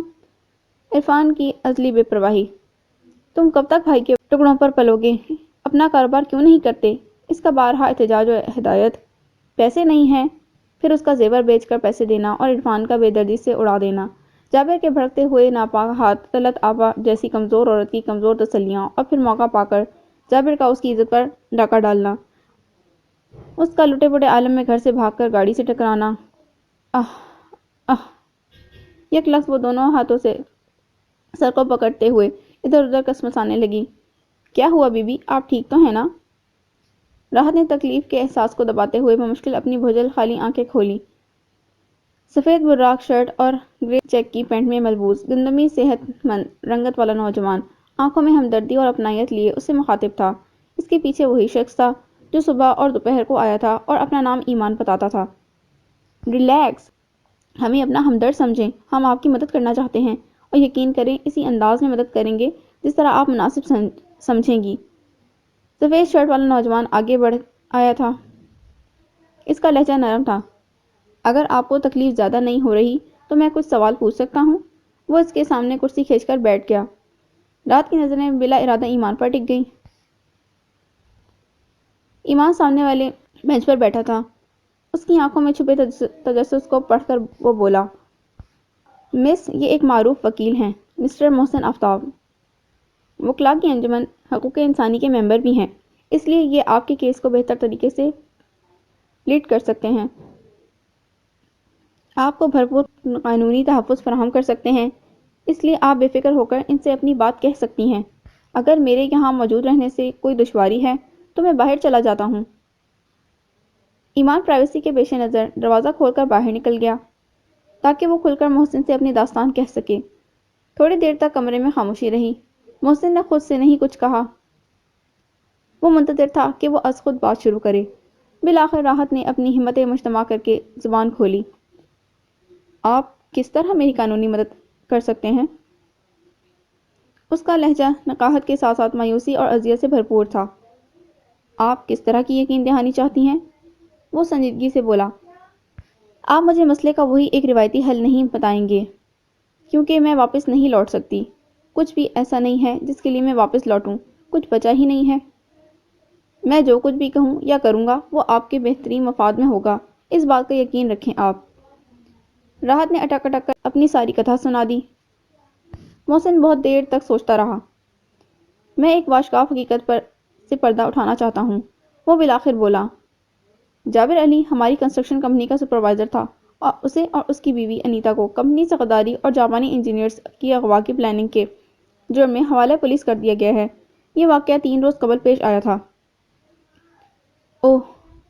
وہ چونکی اور پھر اس کی نظروں میں بہن طلعت کی شکل گھومنے لگی۔ وہ بیچاری مظلوم عورت اب کیا خاوند کو جیل سے چھڑانے کے لیے باقی کی عمر رولے گی؟ آپ کو گھر سے نکلے ہوئے آج چوتھا روز ہے۔ 4 دن کے بعد گھر واپس جائیں گی تو ظاہر ہے نہ سسرالی قبول کریں گے اور نہ ماں باپ۔ خصوصاً آپ کی ساس نے تو آپ کے خاوند کو پٹیاں پڑھا کے سر تاپا آپ کے خلاف کر دیا ہوگا۔ واپسی کا کوئی رستہ نہیں اور فوری طور پر تو کسی صورت بھی نہیں۔ جس طبقے سے آپ کا تعلق ہے وہاں ایسے کیسز میں یہی ہوتا ہے کہ غیرت کے نام پر قتل و غارت گری کا بازار گرم کر دیا جاتا ہے۔ محسن سوچ میں گم تھا۔ سر دست آپ کو ایدی ہوم بھیج دیتے ہیں۔ اس کے بعد آپ کے جیٹ کے خلاف زنا بالجبر کا پرچہ کٹوایا جائے گا اور پھر آپ کے خاوند کو عدالت میں طلب کر کے ساری صورتحال بتا کر آپ کو عزت کے ساتھ اپنانے یا پھر دوسری صورت میں شرافت سے چھوڑ دینے کا حکم دیا جائے گا۔ مزید تفصیلات میں اپنے ساتھی وکلاء سے طے کروں گا۔ ہم اپنی نگرانی میں آپ کو ایدی ہوم چھوڑ کر آئیں گے اور فیصلہ ہونے تک پوری طرح آپ کی حفاظت کریں گے۔ محسن نے ہر طرح سے اس کی تسلی کرا دی۔ ایمان بھائی بھی اسی کمپنی میں کام کرتے ہیں۔ بہت اچھے اور ہمدرد انسان ہیں۔ ہاں، وہ آہستگی سے بولی۔ اچھے ہی ہیں تو یہاں تک لے آئے وگرنہ یوں ہی چھوڑ کر چلے جاتے بے بسی سے مرنے کے لیے۔ آپ اب آرام کریں، زیادہ نہ سوچیں، ہم پھر آئیں گے۔ ابھی 3-4 روز تک آپ کو یہیں ایڈمٹ رکھنا ہے۔ ہماری ڈاکٹر سے بات ہوئی ہے۔ خدا حافظ۔ وہ باہر نکل گیا۔ ایمان کوریڈور میں ٹہل رہا تھا۔ محسن اسے لے کر باہر آیا اور ساری صورتحال اس کے سامنے رکھ دی۔ ایمان تاثر سے سر ہلانے لگا۔ یہ بیچاری تو بہت بڑے ظلم کا شکار ہوئی ہے۔ ہمیں اس کی اخلاقی اور قانونی مدد کرنی چاہیے۔ وہ تو ہم کریں گے ہی۔ میرے ذہن میں ایک نسبتاً امن پسند آئیڈیا بھی ہے۔ اگر اس طرح سے معاملہ سلجھ جائے تو زیادہ طوالت یا بگاڑ واقع نہیں ہوگا۔ ارشاد فرمائیں۔ میں اپنی کزن نگین کو اس خاتون کے محلے میں بھیجتا ہوں۔ ایک تو سنگن لے کے وہ یہ معلوم کرے گی کہ بات کہاں تک پھیلی ہے اور دوسرا اس کے سسرال میں جا کر اس کے خاوند اور ساس کو صورتحال بتا کر قائل کرنے کی کوشش کی جا سکتی ہے۔ اگر اس کا خاوند اس کا یقین کر لے اور اس کا حمایتی بن جاتا ہے تو پھر سارا مسئلہ ہی حل ہو جائے گا۔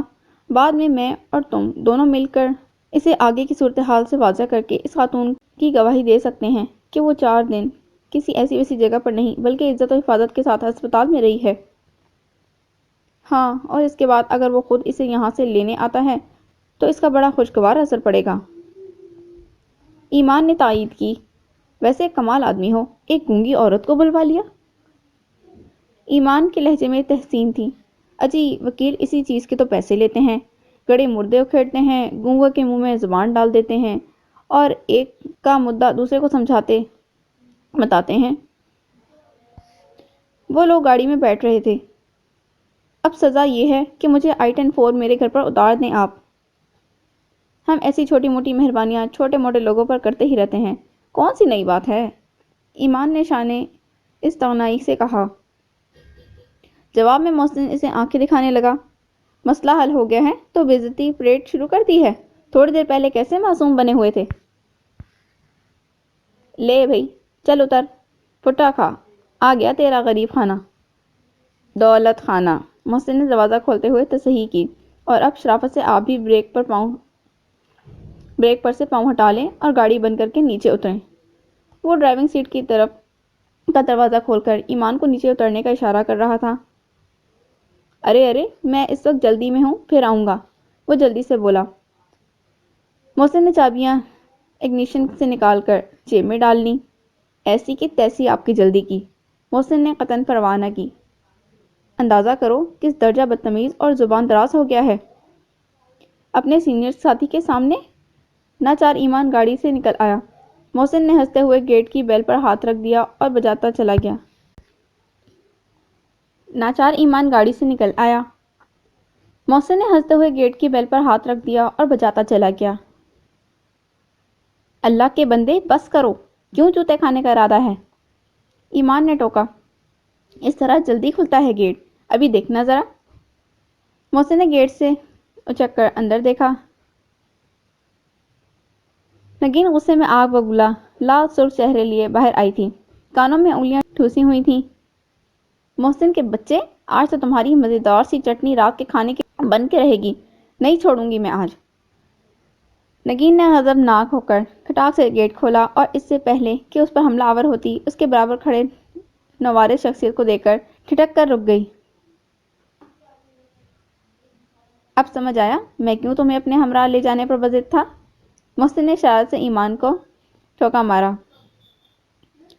السلام علیکم مس نگینہ، میں ہوں ایک کامیاب اور مشہور و معروف وکیل محسن آفتاب، اور یہ ہیں ہماری کمپنی کے سینئر ممبر جناب ایمان صاحب۔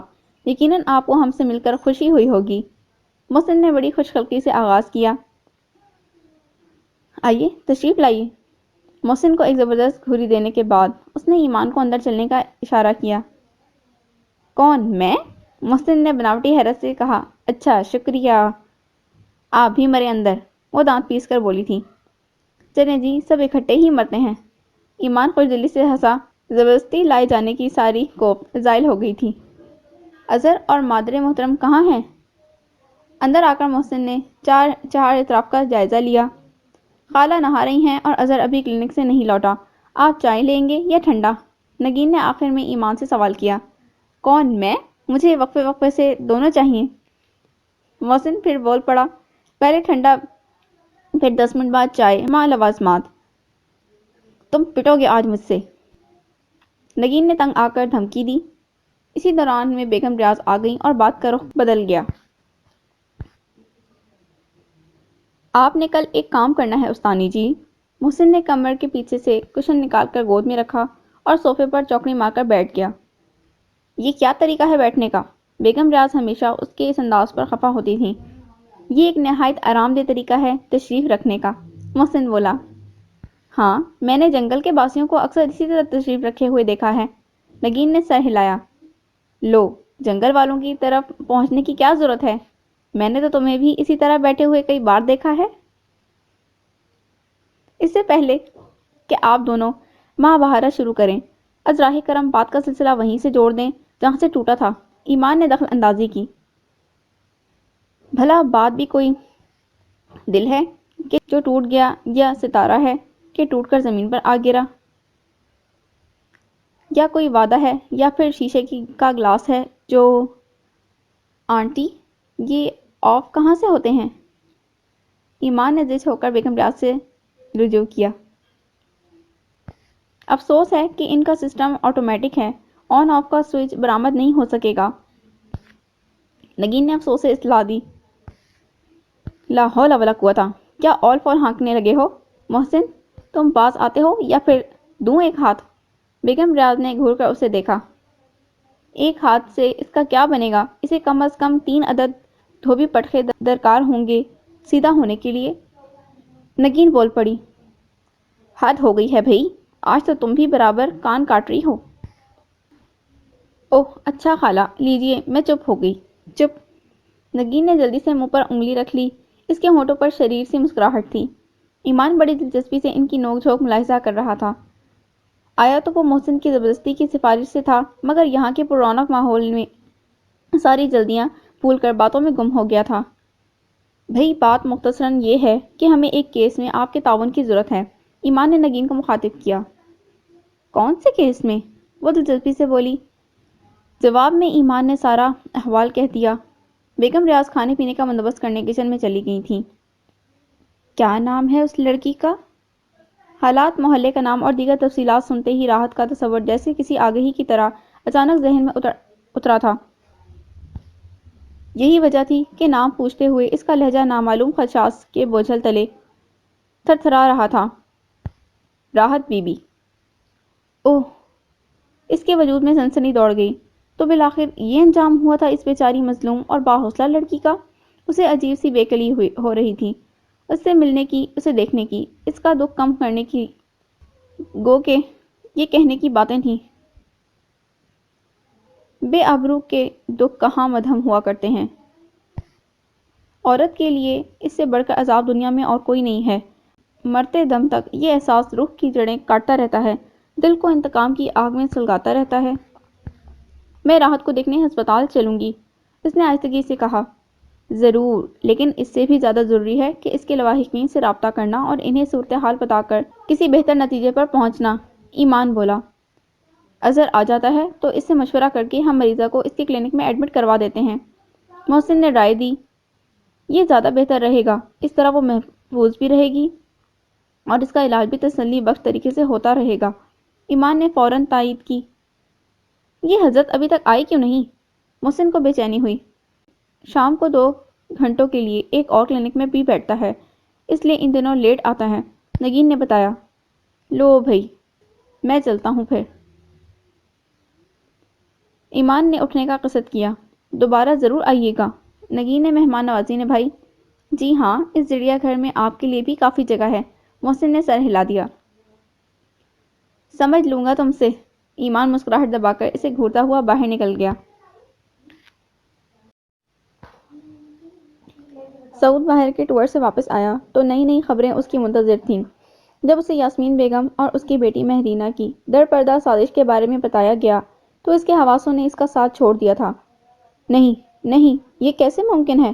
مہرینہ مجھے اتنا بڑا دھوکہ کیسے دے سکتی ہے؟ اس کی نظروں میں زمین آسمان گول گول گھوم رہے تھے، دماغ جیسے خلا میں چک بھیریاں کھانے لگا تھا۔ اس نے ملک ہاؤس کے ایک ایک مکین سے بیان کی تصدیق کرائی، سب کا بیان ایک تھا۔ وہ پاگل ہونے لگا۔ یہ کیسے ہو سکتا ہے؟ گویا اس کا پیار دکھاوے کا تھا، وہ محبت کی حسین اور رنگین گھڑیاں دھوکہ تھی، روپے پیسے اور جائیداد کے لالچ میں رچایا جانے والا ڈرامہ تھا۔ وہ تو سمجھ رہا تھا کہ اس کے جذبوں کی سچائی رنگ لے آئی تھی، وہ جو اتنی مہربان اور موسم ہو گئی تھی اور موم ہو گئی تھی، وہ تو خود پر اپنی محبت کی شدتوں پر نازا رہتا تھا کہ آخر اس کے جذبے جیت گئے۔ سب کہتے تھے، بلکہ لتاڑتے تھے کہ یوں اندھا دھند دولت جائیداد اس کے ہاتھ گروی نہ رکھتے جاؤ، وہ تمہیں لوٹ رہی ہے، تباہ برباد کر رہی ہے، تمہارا دامن خالی کر رہی ہے۔ ہوش کے ناخن لو اور آنکھیں کھول کر دنیا کو دیکھو۔ وہ سمجھتا تھا گھر والے اسے مہرینہ کے خلاف بھڑکانے کی کوشش کر رہے ہیں، انہوں نے آج تک مہرینہ کو قبول نہیں کیا، ذہنی طور پر ملک ہاؤس کی مستقل مکین نہیں سمجھا، اس لیے اس سے غیریت کا سلوک کرتے ہیں اور اس کی چھوٹی چھوٹی باتوں کو بڑھا چڑھا کر بیان کرتے ہیں۔ اس نے مہرینہ کی محبت میں ہر طرف سے آنکھیں بند کر لی تھیں، جب وہ اس کی آغوش میں ہوتی تو وہ ہر شے کو فراموش کر دیتا تھا، یاد رہتا تھا تو بس یہ کہ میں ہوں، تم ہو، رات ہے اور تنہائی۔ آج ساری بے خبریوں کی گرہیں کھل رہی تھیں، ہر حقیقت آنکھوں کے آگے چکر کھا رہی تھی، دھند چھٹی تھی تو حالات کا بدصورت اور بھیانک چہرہ اپنی پوری ہیبت اور کراہت کے ساتھ نمودار ہو گیا تھا۔ وہ کافی دیر تک کمرے میں ادھر ادھر ٹہلتا رہا، سوچ سوچ کے دماغ چھلنی ہو گیا تھا۔ پھر جیسے وہ کوئی فیصلہ کر کے اٹھا، چابی اٹھائی اور پورچ کا رخ کیا۔ کہاں جا رہے ہو؟ آپا بیگم کو شاید اس کے ارادوں کا پتہ تھا، اس لیے چوکنا ہو کر باہر کوریڈور میں ٹہل رہی تھیں، مہرینہ سے ملنے۔ وہ اپنے آپ میں نہیں لگ رہا تھا۔ کوئی ضرورت نہیں ہے، انہوں نے سختی سے کہا۔ کیوں ضرورت نہیں ہے؟ وہ بگڑ کر بولا۔ میری بیوی ہے وہ، میں خود بات کروں گا۔ کیا بات کرو گے؟ وہ اس کا بازو تھام کر اندر کی طرف مڑی۔ اس وقت اس سے کچھ بھی کہنا بیکار ہے، وہ اپنی ماں کے ہاتھوں میں کھیل رہی ہے، تمہاری بات نہیں سنے گی، تم جلد بازی مت کرو، یہ صرف تمہارا معاملہ نہیں ہے، ملک ہاؤس میں رہنے والے ہر شخص کی عزت کا مسئلہ ہے۔ ملک بابا اپنے طور پر معاملہ سلجھانے کی کوششوں میں ہیں، ہم نپٹ لیں گے کسی طریقے سے، تم اپنا دماغ ٹھنڈا رکھو، جاؤ اپنے کمرے میں جا کر آرام کرو۔ وہ اسے صوفے پر بٹھا کر بولی۔ کس طرح نپٹ لیں گے آپ لوگ؟ اور ملک بابا تو ویسے بھی ہر چیز کا علاج غصے اور جلال سے کرتے ہیں، بیٹھے بٹھائے سارا معاملہ بگاڑ دیں گے، میں سنبھال لوں گا خود ہی۔ آرام سے بیٹھو تم، پہلے بھی انہی جلد بازیوں نے ڈبویا ہے۔ آپا بیگم غصے سے بولی۔ تمہاری حماقتوں کی وجہ سے یہ دن دیکھنے پڑے ہیں، بہت مان لی تمہاری، اب ہم خود سنبھال لیں گے سب کچھ، فکر ہمیں بھی ہے، تم سے کم نہیں ہے، جو کچھ بھی ہے وہ ہمارے مرحوم بھائی کی نشانی ہے۔ ہم تو اس بات کو روتے رہے تھے کہ تنویر شادی اور اولاد کے سکھ کے آنا ہونے سے پہلے ہی چل بسا، اپنی کوئی نشانی نہیں چھوڑی کہ دل بہل جاتا، یہ خبر نہیں تھی کہ وہ خفیہ طور پر گھر بسا چکا ہے۔ خیر اب تو اس دنیا میں نہیں، لیکن اس کی بیوی اور اولاد کو اپنانا ہماری ذمہ داری ہے، خصوصاً اس صورت میں کہ تنویر کی بیٹی اب اس گھر کی بہو بن چکی ہے۔ سعود خاموش ہو کر کچھ سوچنے لگا، ذہن میں بہت سے خیالات چکرا رہے تھے، شاید اسے خود سمجھ نہیں آ رہی تھی کہ اسے کس طرح کا رد عمل دکھانا چاہیے۔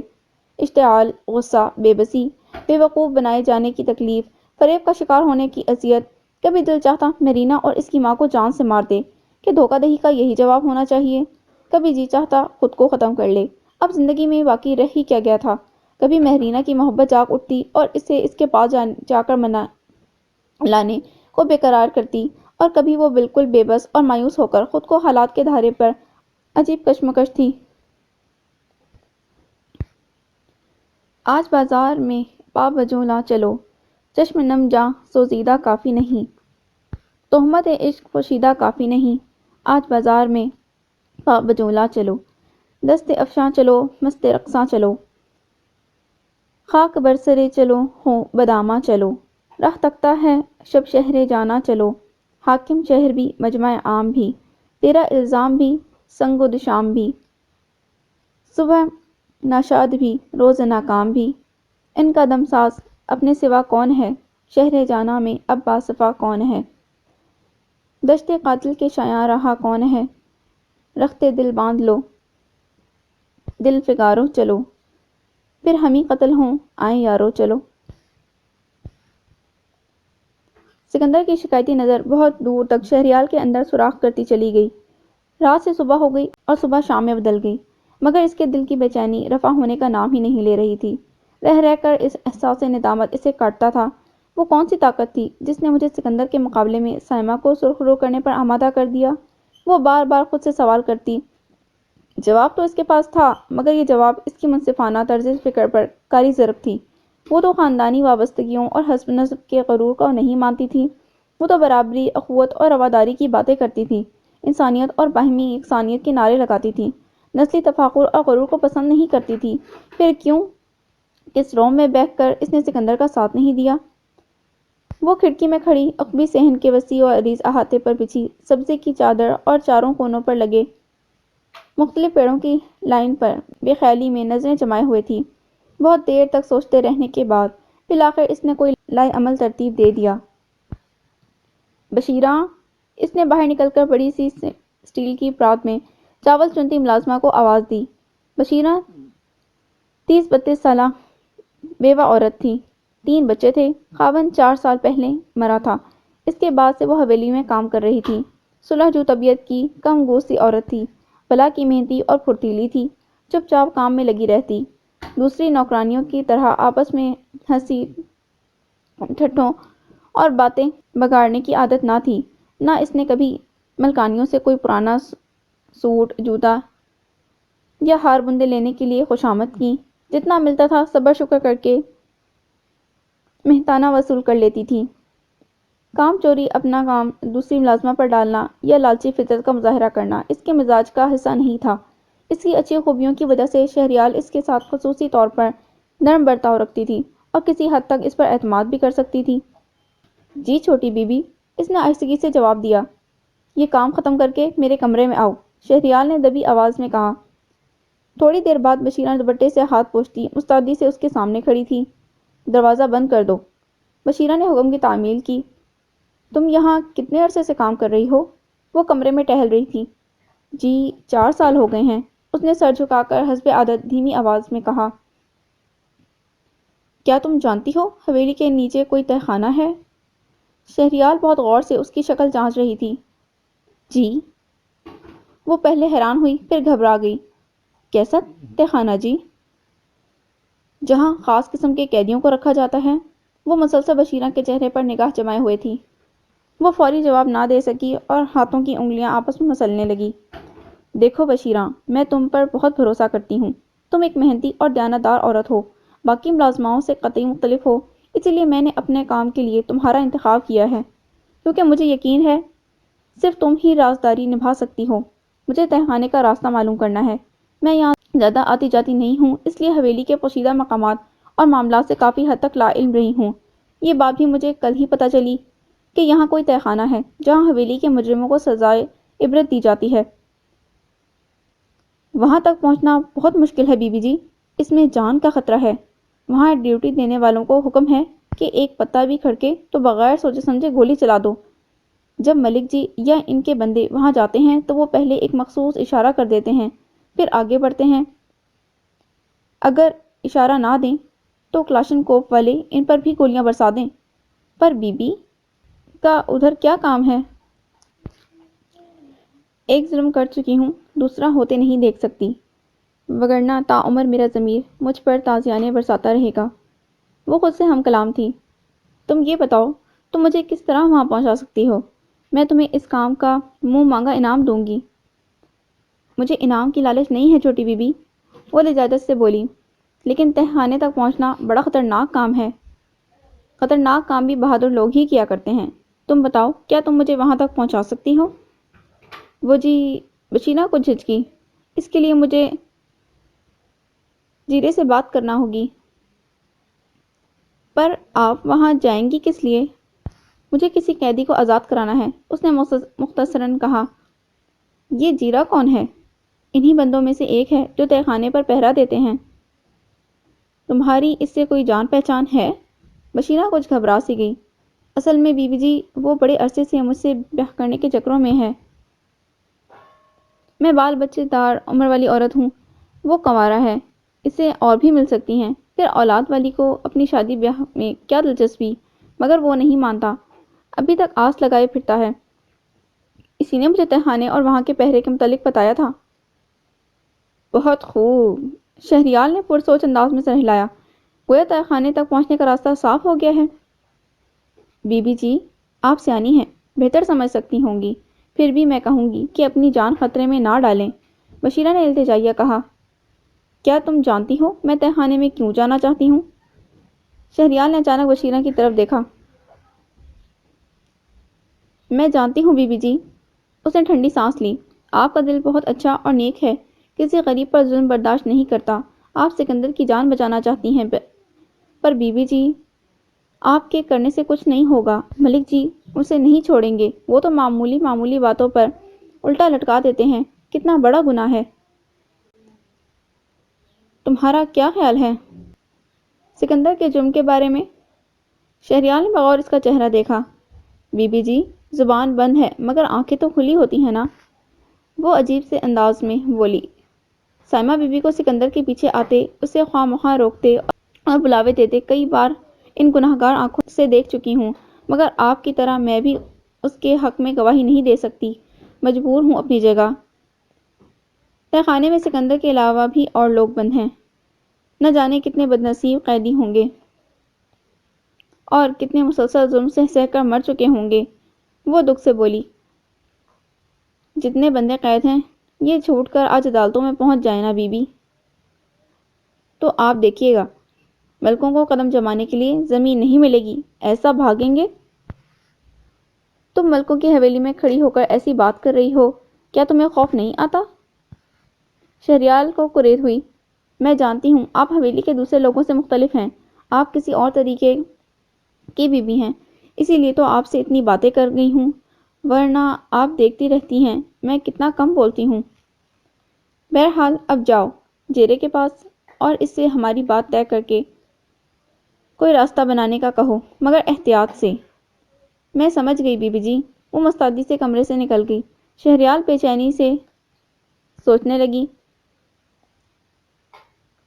حویلی میں ملک بابا اور بڑی اماں آ چکے تھے۔ شہریال کو بالا معلوم ہو چکا تھا کہ سکندر کو آج کل میں عبرتناک سزا دے کر موت کے گھاٹ اتارنے کا فیصلہ کیا جا چکا ہے۔ اس کے دل کو پنکھے لگے ہوئے تھے۔ جو وقت گزر رہا تھا، اس کی ٹینشن میں اضافہ ہوتا جا رہا تھا۔ رات کے 10 بجے کے قریب بشیرہ اس کے کمرے میں آئی تھی۔ اس کے ہاتھوں میں کھانے کی ٹرے تھی۔ اتنی دیر کر دی تم نے؟ شہریال نے دروازے بند کرنے کے بعد برہمی سے اسے مخاطب کیا۔ اصل میں جب میں آپ کے پاس سے گئی تو بڑی ملکانی جی کی خاص ملازمہ خورشیدہ سے ٹاکرا ہو گیا۔ وہ ساری نوکرانیوں کی نگرانی کا کام کرتی ہے، اسی کے کہنے پر نوکرانیوں کو رکھا اور نکالا جاتا ہے، اس لیے سب اس سے ڈرتی ہیں۔ وہ پوچھنے لگی، چھوٹی بی بی کے کمرے میں دروازہ بند کر کے 1 گھنٹے سے اندر گھسی کیا کر رہی تھی؟ میں گھبرا گئی، پھر بہانہ بنایا کہ آپ کے کندھوں میں درد ہو رہا تھا، میں تیل سے مساج کر رہی تھی، اس لیے آپ نے دروازہ بند کر دیا تھا۔ یہ سن کر وہ چپ ہو گئی۔ میں نے سوچا اس سے پہلے کہ وہ کھٹک جائے، بہتر یہی ہے کہ اب اس کے سامنے دوبارہ آپ کے کمرے میں نہ جاؤں اور اس کے جانے کا انتظار کروں۔ ابھی وہ کھانا اپنے گھر کے لیے پوٹلی میں باندھ کے لے کے حویلی سے نکلی ہے تو آپ کے پاس آئی ہوں۔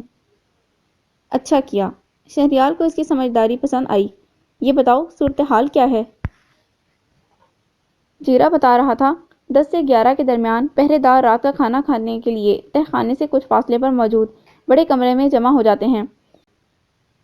وہیں ملازمائیں ان کا 3 ٹائم کا کھانا چنتی ہیں۔ اس دوران میں تہہ خانے کی طرف جانے والا راستہ صاف ہوتا ہے۔ وہ کہہ رہا تھا تھوڑی دیر بعد مردان خانے کے بڑے باغ کے کونے پر بنی کوٹری کے پاس آ جائیں۔ ایک دم سامنے نہ آئیں، ساتھ کی کوٹری کے پیچھے چنبیلی کی باڑ کے پاس آ کر اس کا انتظار کریں، وہ موقع دیکھ کر ادھر آ جائے گا۔ وہ سرگوشی میں جلدی جلدی ساری بات گوش گزار کر کے چلی گئی۔ بڑی مشکل سے مانا ہے جی۔ پہلے تو بات سنتے ہی کانوں کو ہاتھ لگانے لگا، پھر بولا، میں نے بڑے ملک سے اپنے ڈکرے نہیں کرانے، ان کے ہاں کم سے کم اور آسان سزا فوری موت ہے۔ پھر میں نے زیادہ زور دیا اور کہا کہ یہ تمہارا امتحان ہے، اگر مجھ سے بیاہ کرنا چاہتے ہو تو یہ کام کرنا ہوگا، میری یہی شرط ہے۔ تب کہیں وہ ٹھنڈا ہوا۔ فکر نہ کرو، میں تم دونوں پر آنچ نہیں آنے دوں گی، اگر خدا نخواستہ ایسا موقع آیا تو میں سب کچھ اپنے سر لے لوں گی، چلو آؤ۔ اس نے باہر نکلنے سے پہلے اپنے آپ کو بڑی سی چادر میں لپیٹ لیا۔